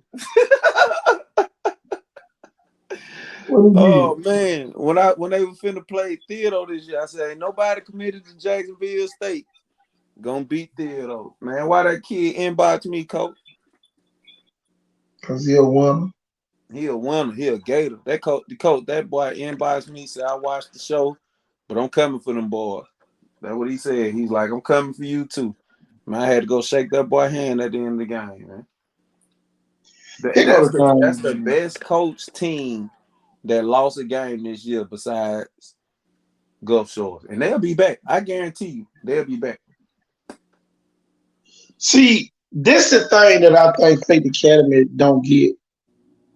And, Faith Academy only been in Alabama high school so many years. And they really hadn't got it yet. This is why they can't win a championship. The resiliency of the teams that you beat. Them people hold real grudges. That's the part that I think that the Theodore fans didn't really get what we were saying. They thought we was down talking them. But at the end of the day, we didn't want them to get comfortable and let Saraland beat them the second time. And what happens? They got comfortable, and there goes Saraland. I did everything I could to tell them that y'all only beat them because KJ dropped the football. Not because Bobby G made them fumble. Nobody made them fumble. He dropped it. He dropped the football. He lost grip of the football and dropped it. And then guess what else he did? He panicked. And y'all, he sat there with the ball was right in front of him. All you had to do was foul on it. Will James runs all the way downfield about 10 yards and dives on the ball, and ain't nobody just thought about why KJ Lacey didn't just dive on the ball. He dropped it, and he had a panic moment. What other 10th grade kid that had that same moment though? But guess what he did? He bounced back. And I tried to tell those Theodore people, before they played, that you might not want to piss them folks off in Saraland. And that's what they did. But what happened the first game was I think whichever team lost the first game was gonna win the second game. Because if Theodore would have had that humbling moment earlier in the season, ain't no telling what monster we would have got coming out of that game. So that's what I think happened. Saraland linebackers and defensive line got so much better after they played Theodore. Because they could. I'm gonna tell you something else about Saraland. Saraland can't afford to start losing players. Uh-oh. Shots fired, man, down. And they can't stop the run. I think Theodore and Spanish Fort are going to be a lot better than people think. Who's not afraid of Saraland, who's not afraid of the name, who's not afraid of the little tradition, like a Spanish Fort, you might be in trouble. There's a little more tradition over there at Spanish Fort. Tradition matters. And now you got a kid, and I'm going to say, I can't even call him a kid no more, a 40-year-old man. You got a man over there in that purple and white who doing more to win. You remember what I told you about that coach KT when I said some coaches do more to win? Yeah. He's one of those coaches who's going to do more to win. While you sleep, he up studying. While you bullshitting, he out there getting this shit in line. This is one of the most organized coaches I've ever seen. Yeah. It's going to be fun to see, y'all. Coach, I done went head up with Jeff Kelly. I done went head up against Ramon Nelson. Ramon Nelson is going to do more to win. I like Blunt at number one this year. Out of 6A reason one. I'm going to tell you this. It's some people starting to lose sleep. It's some people starting to lose sleep about every time you mention Blunt right now. Man, look, this time last year, we was screaming, we don't know. They got a novice coach. We don't know what he going to do. But this is a guy who's not a novice. I know exactly what he going to do. He going to play very tight defense. You're not going to have a lot of windows to be successful. And he going to move the ball consistently. Yeah. He going to move the ball so consistently that I'm going to go ahead and say coach of the year. Damn. Yeah. 6A coach of the year. You ain't going to let the man sneak up on nobody? I ain't even going to let the motherfucker get the media day. They say don't put that pressure on that man. I'm putting that pressure on you because I know where he come from. I know what he can do. And I just expect him to be himself. And if he go in there and just be himself, and that's look like what he doing. He over that motherfucker shaking hand with Richard Rodriguez. He's gonna fucking win a lot of football games and outclass a lot of people. Yeah, I agree. And then in no particular order, I think three of the hottest teams right now to talk about are Blunt, Spanish Fort, and Theodore. Theodore, you got the Norwood kid. I mean, man. Oh, I love tomorrow. Theodore got issues, y'all, and a lot of people don't want to address the elephant in the room. But Theodore got some issues. I didn't see an enthusiastic team when Steve Mass was talking to the team the other day. I didn't see that. I didn't see that fired up Theodore team like when Collier was there. Coach, I think they still getting used to each other, and I think Steve Mass just had a culture shock. Boy. Well, let me change that. I know Steve Mass just had a culture shock. Coming from where he just came from in St. Paul's, he ain't never been in no shit like that, though. I can tell you this, he probably won't ever go back up I-20 again. Ever. Man. I'm gonna tell you like this. If if Saraland have a couple of mishaps and Ramon Nelson just don't, whoop the hell out of him, Steve Mass may retire in a few years from Theodore with a few championships. It's gonna be hard, Q. It's gonna be Because extremely now hard. It's gonna be so hard, Coach. I'm gonna tell you this. I'm gonna tell you why it's so hard. Blunt is gonna be probably as disciplined as it was when Ben Harris was there. And we all know what happened when Ben Harris was the head coach at Blunt. Excuse me. So when I say they're gonna be almost as disciplined when Ben Harris was there, y'all already know what I'm talking about. I ain't talking about number blue maps. Yeah. None less than a red map.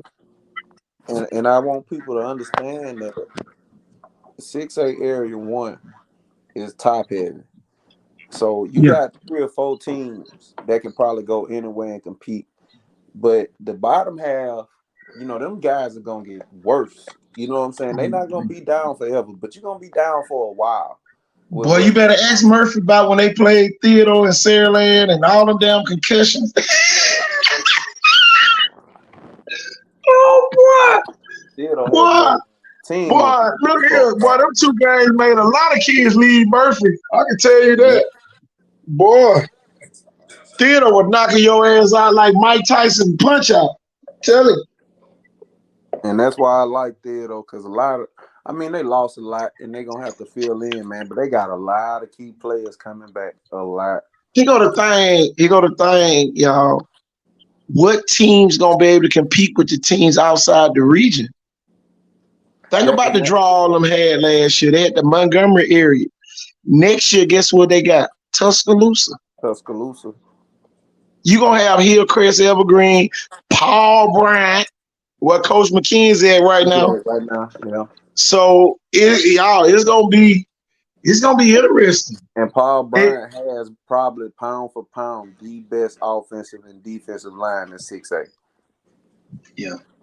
And they're getting transfers every day. See, that's the thing. The old saying, "Put your money where your mouth is." Mm-hmm. That's what Tuscaloosa City Schools doing right now. And Mobile can't compete with it because we got too many schools, y'all. Okay. This is why Mobile, see everybody, okay, they go win the youth basketball championship. But if Mobile only had just say 10 schools, we would probably win a couple more championships. But all the kids, some kids going to SAR schools, and boy, they got to play football, basketball, run track, eat peanut butter sandwiches, and clip toenails at night. But some kids. The reason what you're saying right now, KT, is and I think we coming out of it. We coming out of the private school dominated area, and they trying to kind of make their way back to public school because you got public schools. Private schools don't want them. Exactly. But we got private schools posing as public schools too, and that's really where people want to go. And when I say a private school posing as a public school, I'm talking about Saraland, because that's a private fucking school. Well, it's just a city school, and if Pritchard could give us that same right. And see, this is why a lot of people probably falling off our show, because we keep mentioning that. Y'all, we would eliminate 2 high schools right there. Yeah. If we had and this is the thing that everybody that I've talked to has been in 100% agreement with this, and nobody agrees with me on everything, but everybody agrees with me on the fact that Pritchard had 1 city school, nobody would win anything in that area. No. Pritchard, and boy, you better hope they in 5A.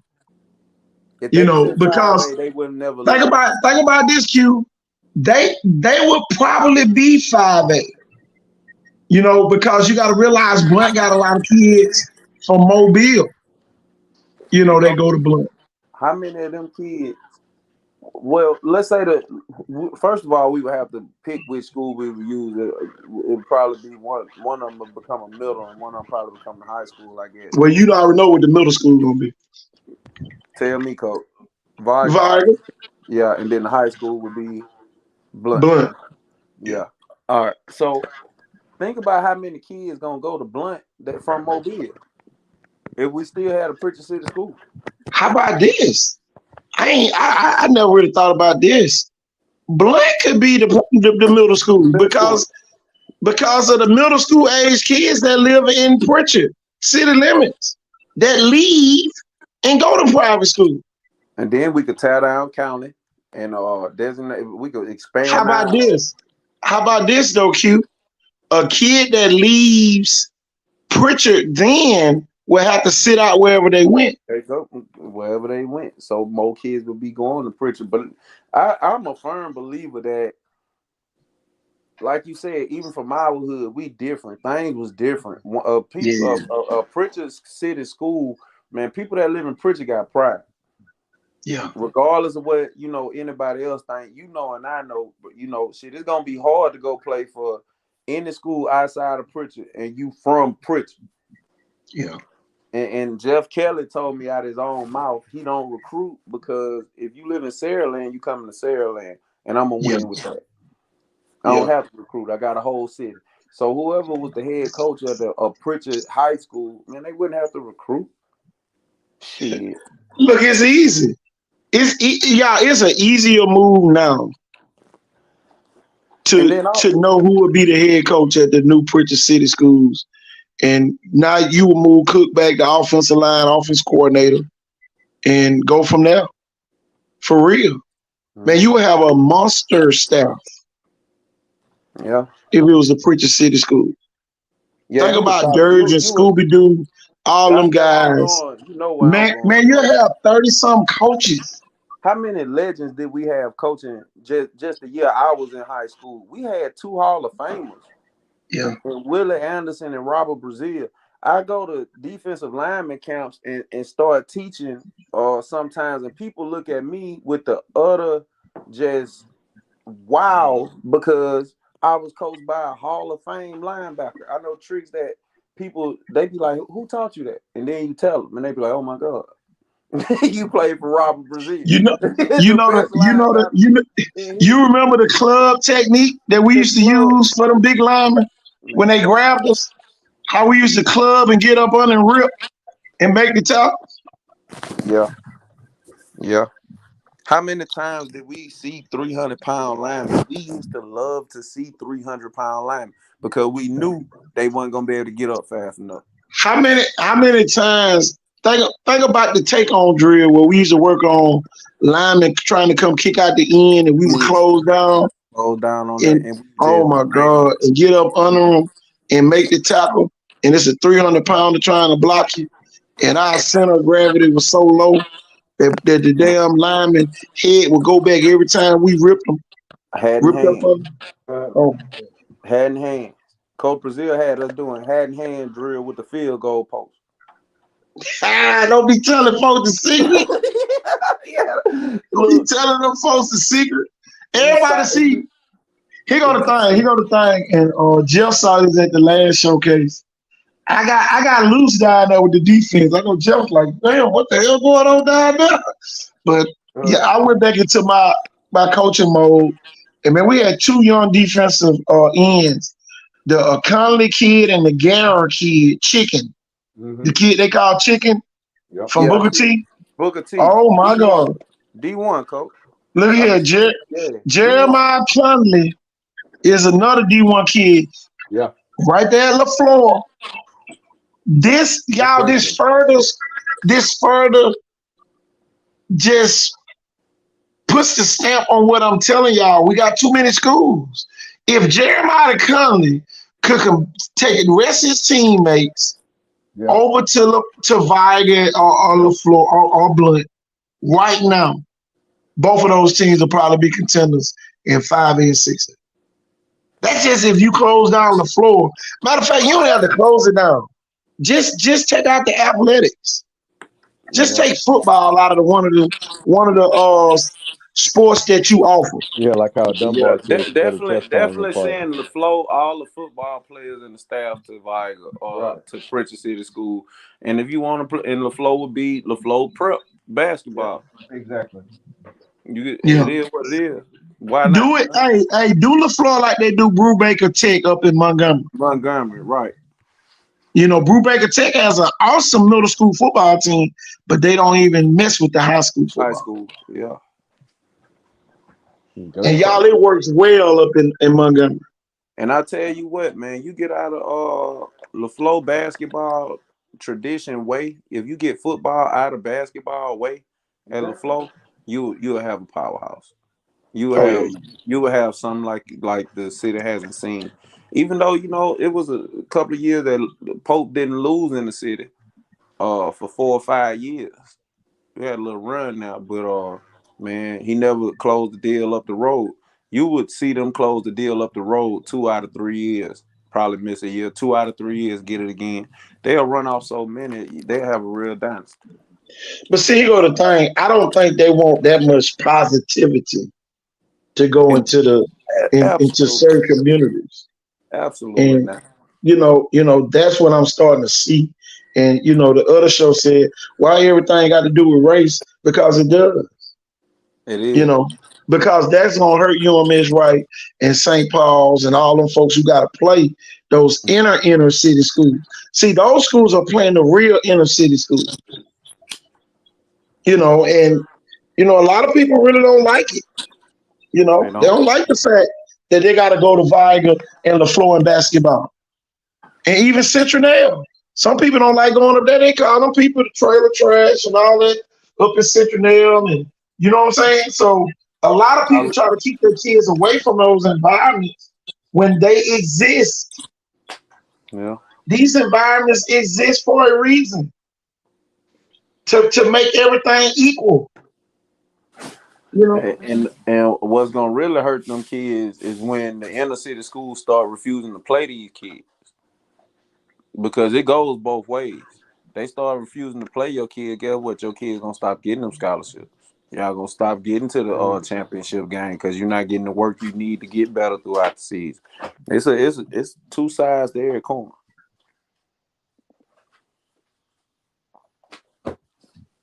Two sides of every coin. St. Paul trying to get out of 6A fast as they can. Man, come on. And look, mess around and went to the third round. Now they stuck again. Now They got to let some kids go next year so they can get down to the number. Yeah. And when Viga and Williamson should probably be in 3A.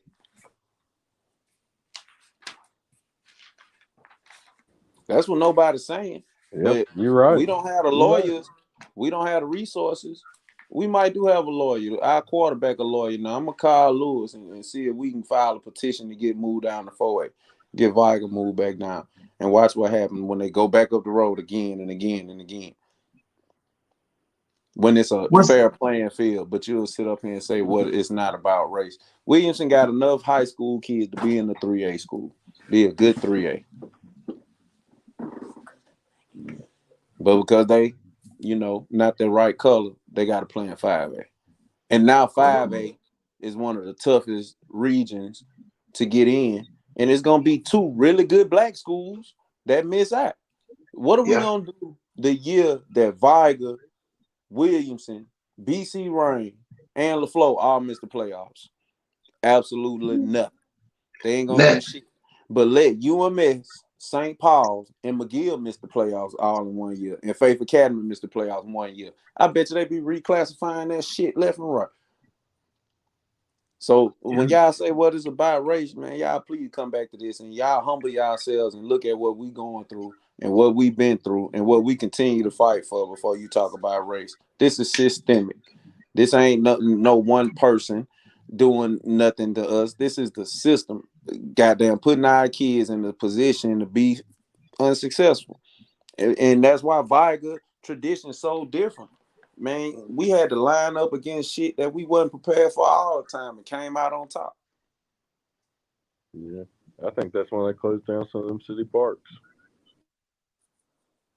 Oh, man, you know that, Jim. Man. Think about this.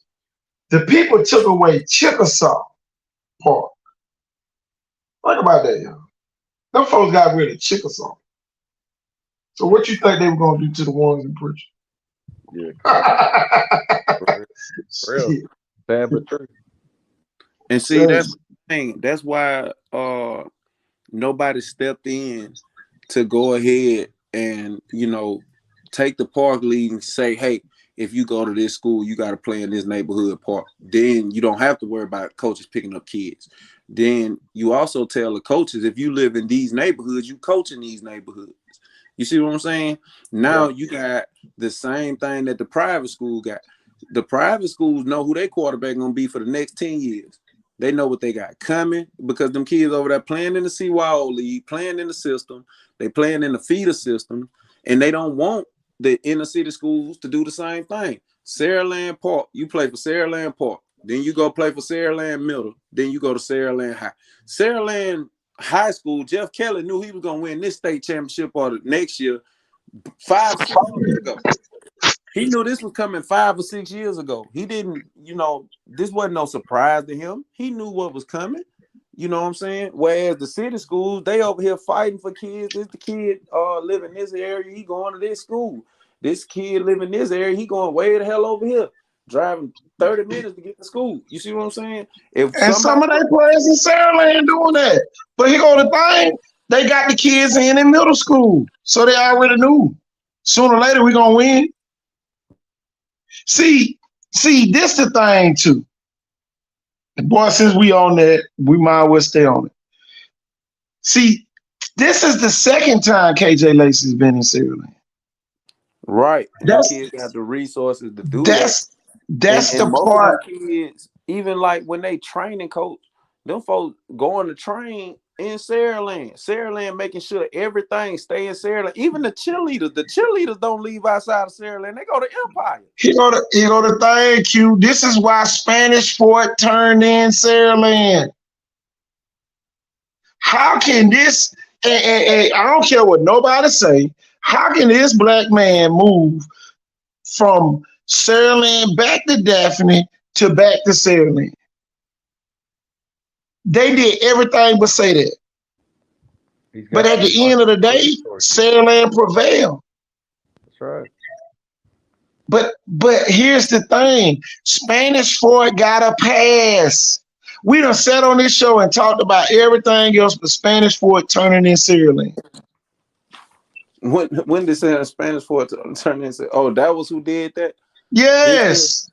Yes. That's why they ain't win. They ain't, man, Look, y'all know every time you snitch on somebody, you go down for 3 years. Look at Saraland when they snitched on Vargas. They had to pay their fee before they could win the state championship. Spanish Fort might miss the playoff this year. That's the thing, though. They ain't even nobody. They just set up cameras outside the man's house. Man, come on, man. Them folks. And then here go the thing, boy. They really don't know the impact that certain people have in their community. Right. Some people just think, oh, that's a black man living in a white man community, but he knew everybody in the community. The people were sending him the videos of the people riding by the old house that they turned into a kennel.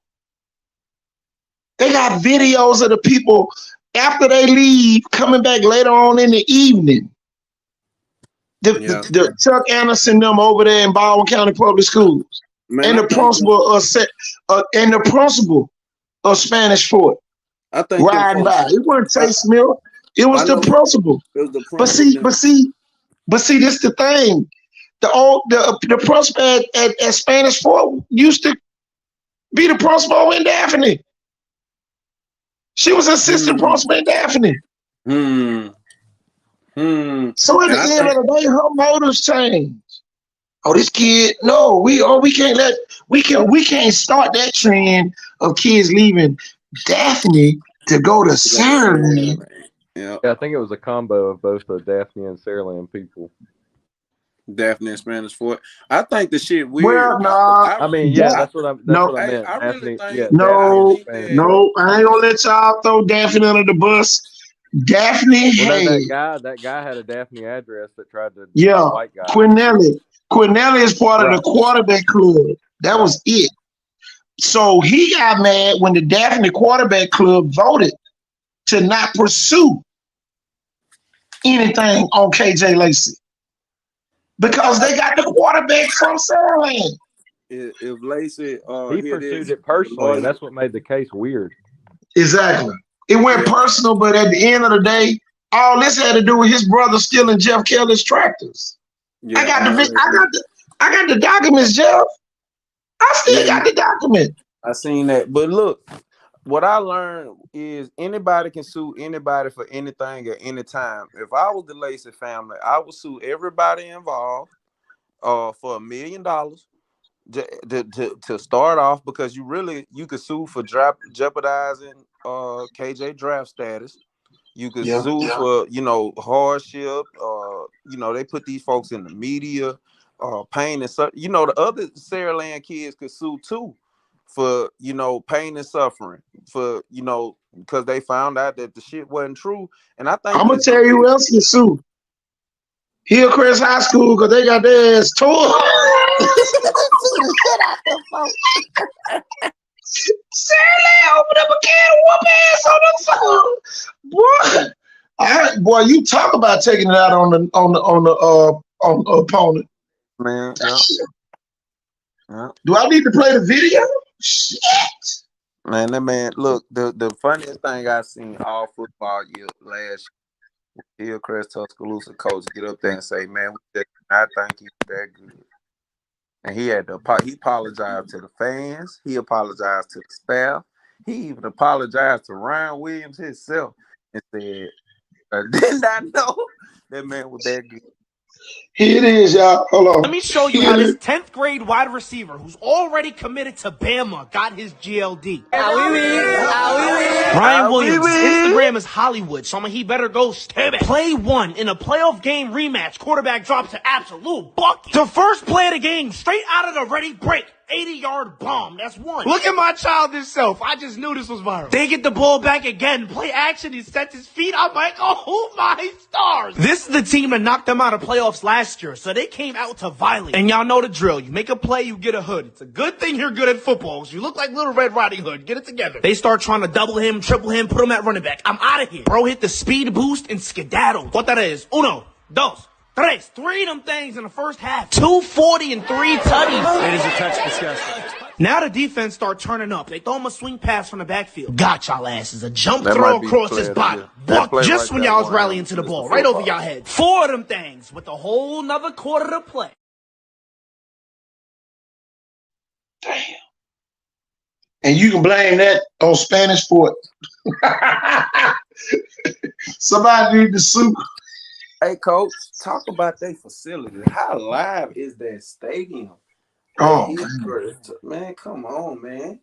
That man know when to go dumb. Man, them folks, man, they got it retarded up there. Man, I heard they finna sue AJ Green. Don't bring your cussing word back up with Ryan Williams. Or we gonna kick you red square in your cussing word. Man, hey, it was funny. The coach said, I don't even know who AJ Green is. I thought they was talking about the boy that played for Georgia. I'm telling you, shit, man. I can see. I thought they were talking about too. Yeah, I ain't know either. Shit. No, I ain't know. He done came down and did his thing though. He took our boy all the way out there Phoenix. Oh yeah. He doing his thing. Much up to you. We need to get him on the show. We. Yeah, we need to get him on. We. Tell you. Well, you better not say that too loud. He'll be on the other show. No, he'll be on the other show. Oh no. Yeah, tell us about what brought you to Alabama. Kids. These kids. Just like on our sport, kids. These kids. It's funny, man. You keep trying to duplicate something they didn't even think of. This is something they didn't even think of. They don't even understand the thought process that go into doing these shows. Hey, KT, do me a favor. Yeah. Talk about the Super 66 this year. Oh, boy, that shit gonna be crazy. I gotta wake up, man. I heard of some kids transferring.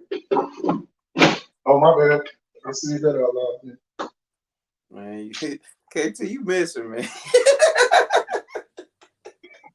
I heard of some kids transferring. That's gonna piss off some folks in the next couple of days. Yeah. Yeah, I might as well go and get ready to be under investigation. All I can tell you this is every school don't fit every kid. Before they even get mad, every school don't fit every kid. Before you get mad, every school does not fit every kid. And I'm gonna leave it right there. Don't come with the snitching now. Oh, it's coming. So if they come with it, man, look, anytime you point your fingers, it's 4 finger pointing back. What they say, some shit like that, ain't? Oh yeah. Yeah, you better be careful now. My advice to all the head coaches and principals is y'all need to probably let these kids alone this year. Let them play. Let them play. Because what's done in the dark always come to light. And be careful what you do under others, because they might do it under you. What you say?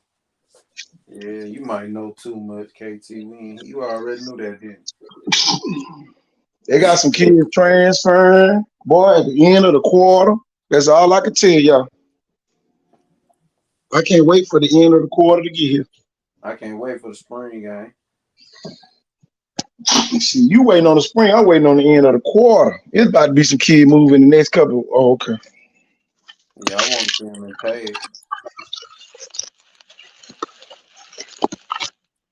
If you got some linemen that ain't never played it down in high school, y'all need to come on out to the camp next Sunday night.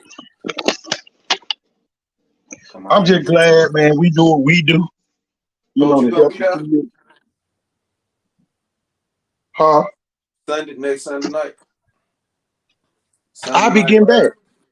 Yeah, I'll be getting back. I got to go referee down in Mississippi next week. Yeah, we figured a lot of people was gonna have things to do. I know some playing AAU basketball, some had intended to go to the Rivals camp in Dothan. So we gonna do Sunday night live. It's gonna be nice. We gonna have a DJ. It's all about getting reps. I want every kid to come out to get 20 or 30 reps. And I think and then my thing is this. I know there's a lot of rumors about kids leaving. Some of those rumors are true. So, that's the thing that people don't want us to say. That's why they don't want people watching our show. They want to make us the bad cops now. But it is what it is, y'all. More risk. But we want the bad cops when other people's on here. And then my thing is this, y'all. If you got kids that live in other zones and they are eligible at your school, you shouldn't be telling on nobody anyway. Yeah. Yeah. How you think the kid who just say if a kid lived in Baker Zone and went to Saraland or something, how you think Baker would feel about a kid who live in my zone but play in Saraland? You know what I'm saying? Good.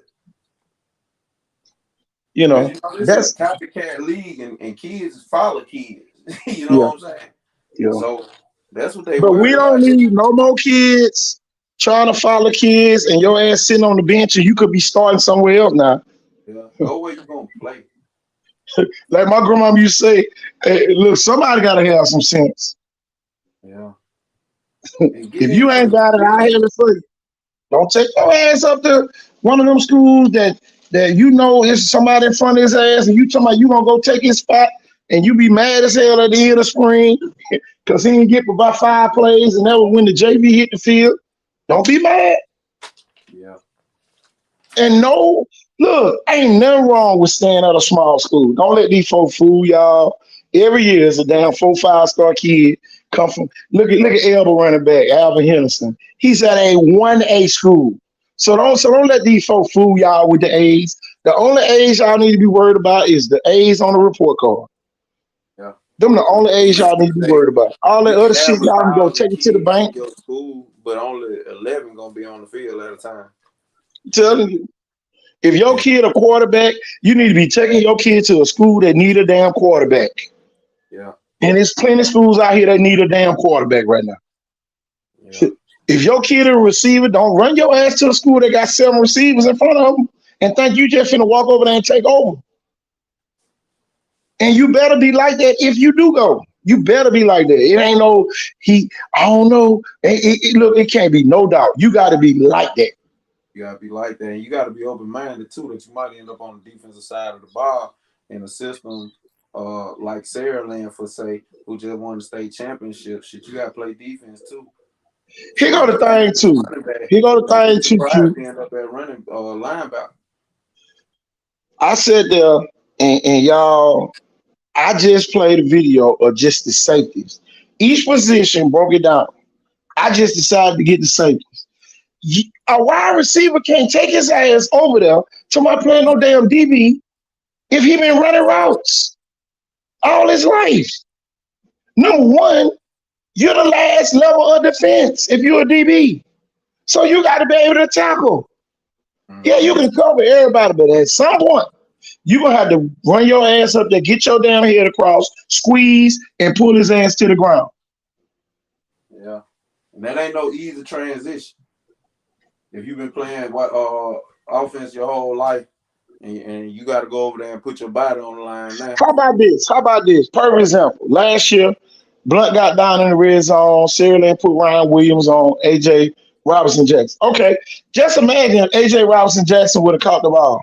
Could Ryan really brought him down last year? Well, Ryan not a good example, Coach. That is a good example because we hadn't seen him tackle. Coach, I seen Ryan tackle. I saw him cover. Look, I ain't gonna lie. I ain't never seen him tackle. All I ever seen him, I done seen him cover some kids though. I've been trying to, stay away from Ryan and bragging on him because he played for me or whatnot. But Ryan is probably the most different kid I've ever But you got to realize his physicality last year ain't what it's gonna be in the future. I agree. I totally agree. But I seen Ryan save 3 drowning kids before. That's one of them kind of kids that just can do whatever the fuck is called for. And I'm just saying though. I'm just saying all of it is a what? Question mark. It's still a question mark. Well, he'll knock the hell out you too, Coach. I'm just saying it's still a question mark because he don't have to do that. I'm just saying. Yeah, his instincts might want to hit him, but is he going to hit Duke Williams in the open field every time he break? Come on, I'm realistic. Is he going to hit who one of the other big running backs around here? The Barnes kid over at Viger every time he break. Yeah, Ryan hit it. You know what I'm saying? I'm just saying it's wear and tear. I'm not saying he can't, but I'm still talking about a high school kid. Right now, I agree. That's totally a business decision. So, we got people saying they're going to certain schools to play something else. Man, you better be going to play your damn position. That shit already hard enough. And y'all listen here. At Jacksonville State, they have an inside receiver coach. They have an outside receiver coach. They have an X receiver coach. They have a tight end coach. So if they got specialized coaches, what the hell you think you need to do? You need to specialize. Yeah. Because if they're not looking for an outside receiver and you're an outside receiver only, guess what your ass not getting? Recruited. Yeah. They ain't picking up no outside receiver, making them no inside receiver. Man, they want kids who can do everything. If you're a big receiver, outside receiver, your ass need to be ready to play tight end and H-back too. If you're a slot, you need to be ready to go in the backfield. You need to be ready to play slot. You need to be ready to play return kicks. And all of your ass better be ready to block.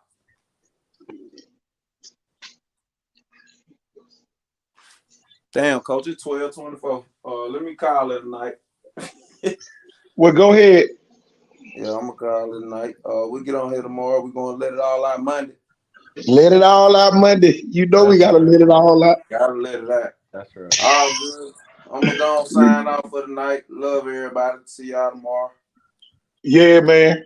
But yeah, y'all, I'm telling you, man, we had a great experience up at Jacksonville State. I'm gonna run down the videos of that particular event, and y'all, we gonna it's some very informative information that parents need to know, especially if you have kids that's gonna be getting recruited, especially with the head coaches of these institutions. The first thing the coach said, don't call his phone about playing time. Call about the health, call about anything else, but don't call him about playing time. So, man, I'm going to break these videos down so y'all can see what I saw here at Jacksonville State. Tell me about playing time. I'm going to hang up on your ass. I like winning too much not to play the best guy. Don't call me about your son's playing time, because I'm going to hang up. Because if he'd help us win, I'd be playing.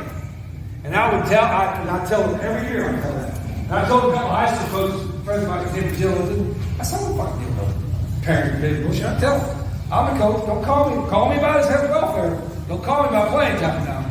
I'm going to hang up on your ass. I said, then hang up on them. They don't put the work in. You think you're not playing the best guys to help you win, whatever the case is? So just play it straight up. Like I said, tell the truth. And sometimes the truth hurts. Hey, your son is 5'6", 165 pounds, his best is 120. He can't be our starting nose guard.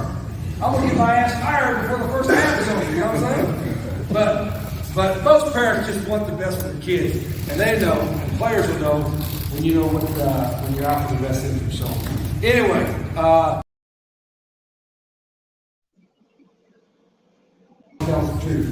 there's so much wasted time that coaches do during the day and during practice that it just makes me sick.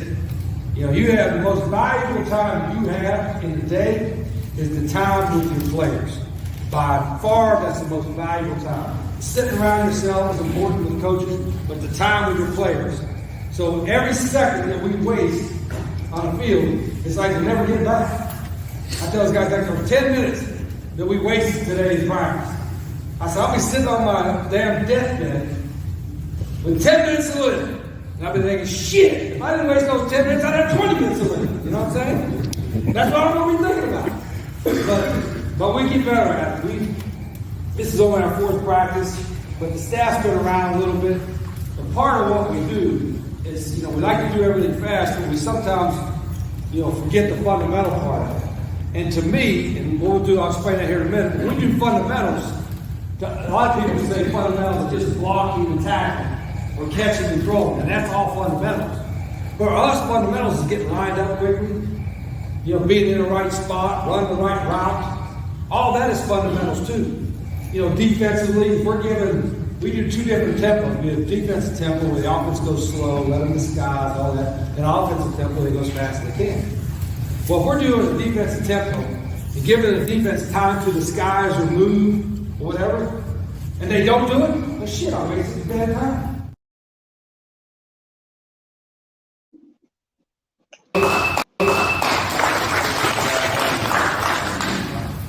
Talking about today, guys. I know a lot of you guys play cover 3 where you got the middle field guy playing kind of man free. So just talk about middle field drills. I talk to my safeties, teach them playing middle field. So one thing we do as a middle field safety, we need to know where our landmark. All right, where's the ball's in the middle field or the ball's on the hash. All right, so we talk to the guys. We always want to show out two high shells. Talk about disguises. All right, we're going to move on the snap of the ball. It could be the field safety or the boundary safety who's rotating to the middle field. So our inside foot is up. All right, I'm always quarterback. We're going to fishtail, get to the middle field. All right, our landmark, when we're opening, we're not turning looking back. All right, we're looking through the quarterback to the goalpost to let us know our landmarks where we can split the field in half. So here in the quick game, you see here fishtail, he's going to get to the middle field, get depth on the quick game. He's going to drive on the quick game. So my left foot is my plant foot, my right foot is my lead foot. When I plant and drive, I got to peek to know what angle to take on receivers. If he's running the slant or anything like that. You see a lot of young guys, they just staring at the quarterback, And when they're driving, those guys pitch a quick slant for 5 yards and then go right in front of them and hit for about 6 to 7 yards. So when we're plant, we're going to peek, and as we close it right there, then we can take the peek back at the quarterback where we can take it.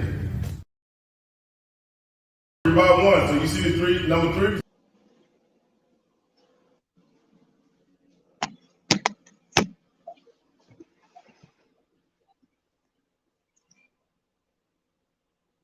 About 1. So you see the number 3 receiver, he's just trying to get to the boundary half to run 4 verts. All right, so we're going to split the field in half. So we fish there here, get to the middle field, depth equals range. These guys trying to get on top, we want to keep pedaling right there, we can make a play. See the safety here? Now, ball's on the hash, middle field safety. He's the middle field player, so he knows his landmark. He's already in the middle field. So now all you got to do is go straight back. Read the quarterback, he's open, go at 45, any tips and overthrows, we got to go make a play. We should be able to make a play from numbers to numbers. Sudden change, get up the near sideline. See in here, talk about the safety here. Quarterback's looking, boom, open your hips, get ready to go get it. Tips and overthrows, go make a play.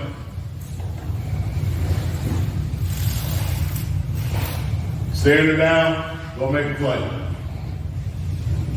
Talk about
I couldn't sport, y'all. Y'all, we out of here. Peace.